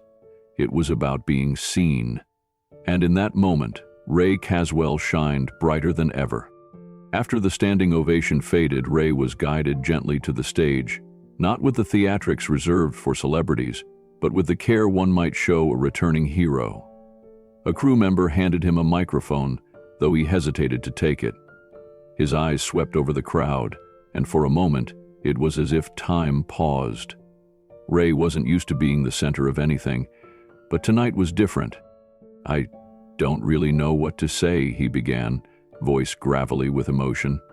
"Most of my life, I've been just outside the frame, supporting someone else's spotlight, and that was always okay with me.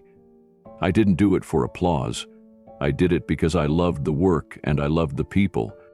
He paused, searching for words, then smiled faintly. "But I'm not gonna lie, there were days, long stretches of days, where I wondered if I had disappeared completely." The room fell quiet, but someone remembered. Someone saw me, and that changed everything. He didn't say Keanu's name.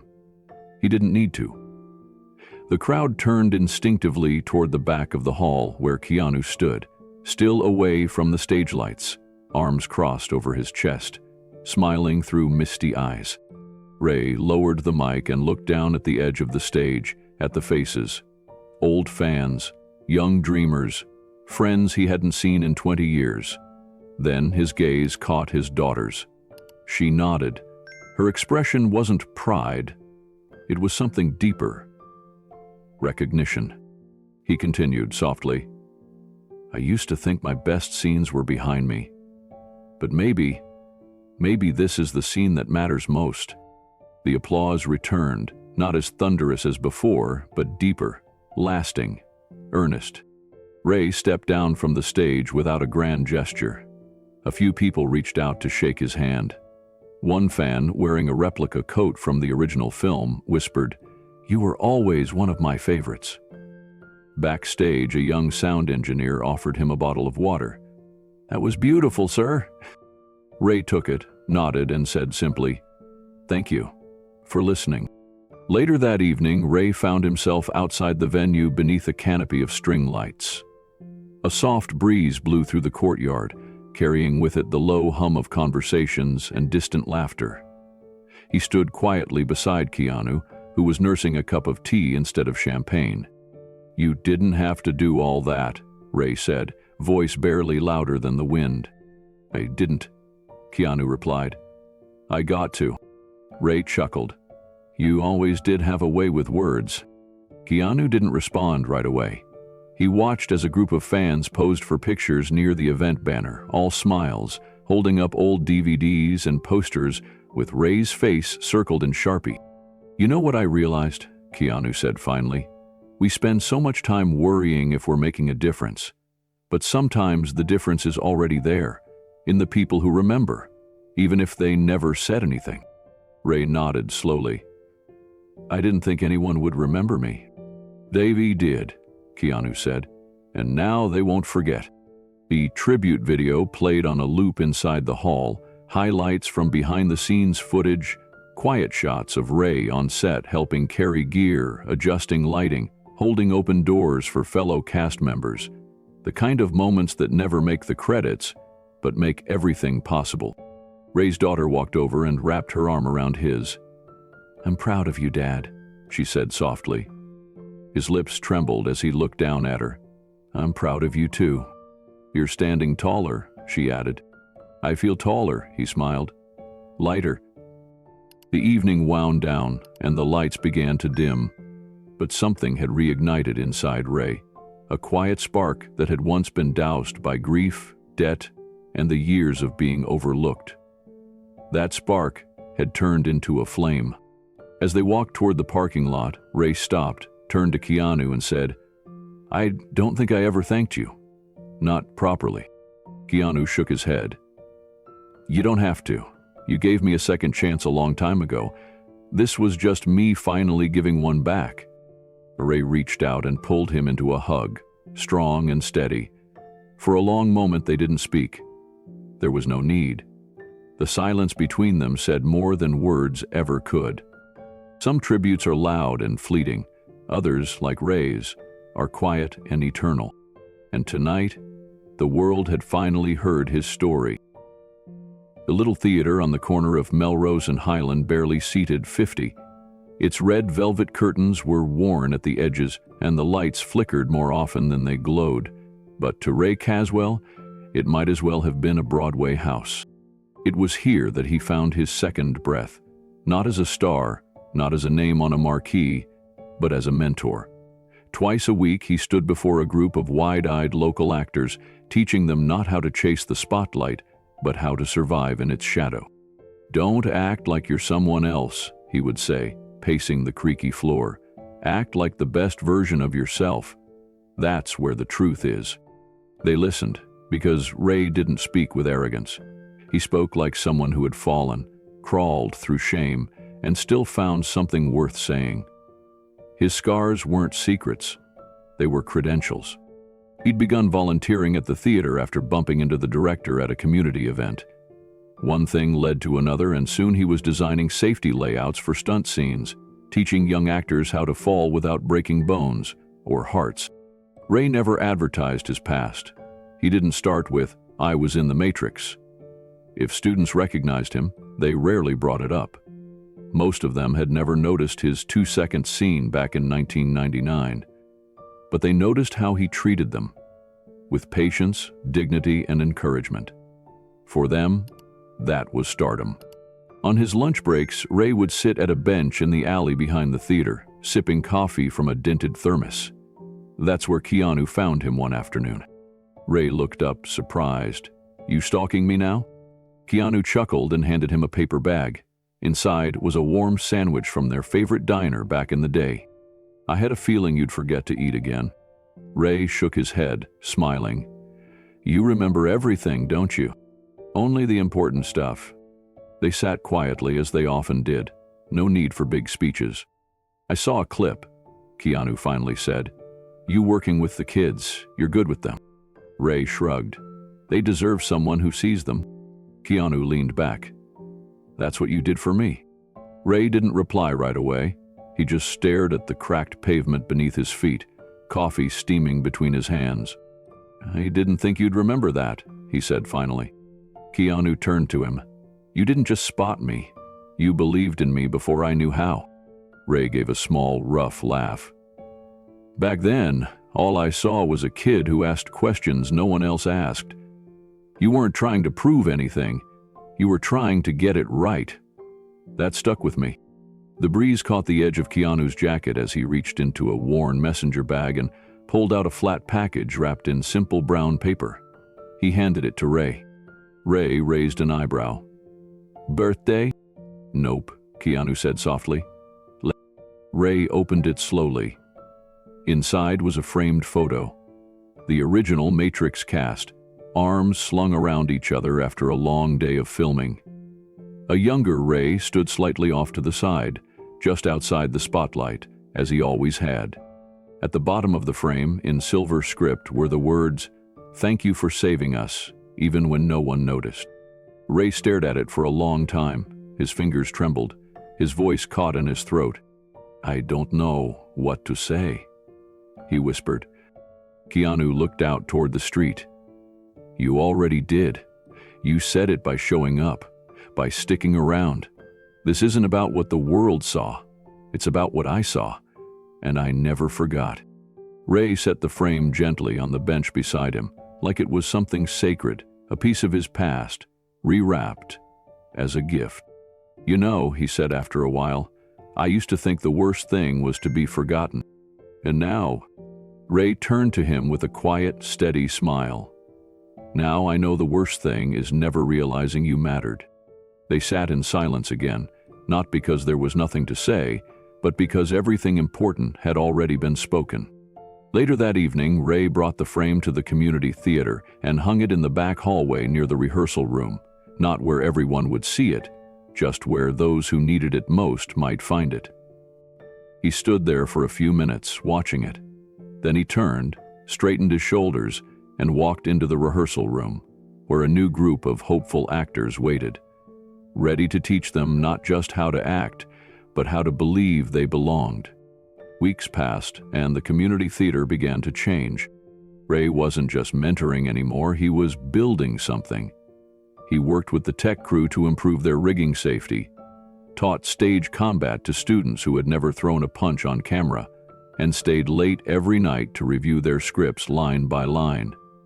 They started calling him Coach, a title he'd never earned before, but one that somehow fit better than anything else. One night, after rehearsal, a teenage actor named Malik lingered behind. He looked nervous, fidgeting with his prop belt. "Mr. Caswell," he said. Ray looked up from the clipboard. "Can I ask you something?" "Sure." "You ever feel like you missed your moment? Like the big chance came and went?" Ray smiled gently. "Every day, for a long time." Malik looked down. "Yeah, me too." Ray stood up and walked over to him. "Then let me tell you what someone once told me," he said. "Your story isn't over just because the world stopped watching. Some of the best scenes happen after the spotlight fades." Malik nodded slowly, his eyes shining. That night, after everyone had left, Ray sat alone in the theater seats. The stage was dark, but he didn't feel empty. He felt full. There were no cameras, no crowds, no standing ovations. Just a man who had once been forgotten, now remembered, not just by others, but by himself. He looked at his phone and saw a message from his daughter. "Thinking of you tonight. Proud doesn't even cover it." Ray typed back slowly, "Thanks for waiting for me to come home." He stood up, turned out the last light, and walked toward the door, framed photo under his arm. In his heart, he didn't carry bitterness anymore. He carried legacy. A quiet one, a lasting one, forged not in fame, but in the lives he now touched. Some heroes never stand in the spotlight. They hold the ropes backstage, they carry the weight of others' success, and then they vanish. Uncelebrated, unnoticed, unremembered. Ray Caswell was one of those men. He didn't wear fame like armor, he wore humility like skin. He never asked to be remembered, he only asked to matter. And for years, he wondered if he ever did.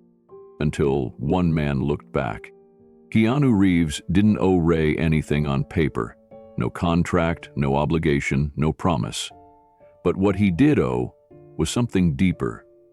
A debt of the heart. A silent acknowledgement that we are not made by ourselves. We are shaped by the kindness of those who came before us, who held the net when we stumbled, who stood quietly so we could shine. That's what Ray did on set all those years ago. When the cameras stopped, when the applause faded, Ray was still there. A background name in a legendary film, but without him, one of Hollywood's most beloved actors may never have walked again. The world never knew that, until now, because gratitude isn't loud, It doesn't need a stage, but sometimes it finds one anyway. Ray stood on that panel stage, called out not as an extra, but as a cornerstone, as someone who mattered, who still matters. He didn't return to the industry to reclaim glory. He returned to remind us all of something we've forgotten. That decency still counts. That loyalty still lives. That being seen, truly seen, is one of the greatest gifts we can give another human being. This wasn't just about paying off debts. It wasn't about giving a role. It wasn't about generosity. It was about dignity. It was about rewriting a story that never got the ending it deserved. And now, because of one man's quiet act of honor, Ray's story has a new chapter, one not written in red ink or bank notices, but in fan letters, in laughter on set, in the pride of a daughter who saw her father not as forgotten, but as found. That's what legacy really is. It's not what you build for yourself.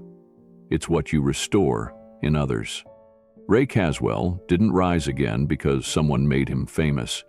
He rose again because someone remembered he was never gone. Keanu didn't give him a second chance. He reminded the world that Ray never lost the right to his first. And now, as Ray teaches young actors, advises indie filmmakers, and answers fan mail he never expected to receive, he's not just building a future. He's living proof that the past can heal, that broken things can still stand, that quiet heroes still walk among us. And maybe, just maybe, one of them is sitting beside you, working at your store, cleaning your table, watching your kids cross the street. The ones who once had a story and simply need someone to ask about it. Maybe one of them is waiting for a letter, or a knock, or a single word, remembered. So if this incredible story moved you, if it reminded you that fame fades but kindness echoes, if it brought back the face of someone you once knew, once forgot, or still miss, then do something simple. Like, share, and subscribe. Because someone you know might be one story away from being seen again. Let's celebrate those who stood behind the curtain, who held the line, who saved someone's dream and asked for nothing in return. Let's make sure they're forgotten no more. Ray Caswell was never the star of the show, but now, finally, the world knows he was the soul of it. And that, friends, is how legacies are born. Not in fame, but in the quiet, in the honor, in the remembering.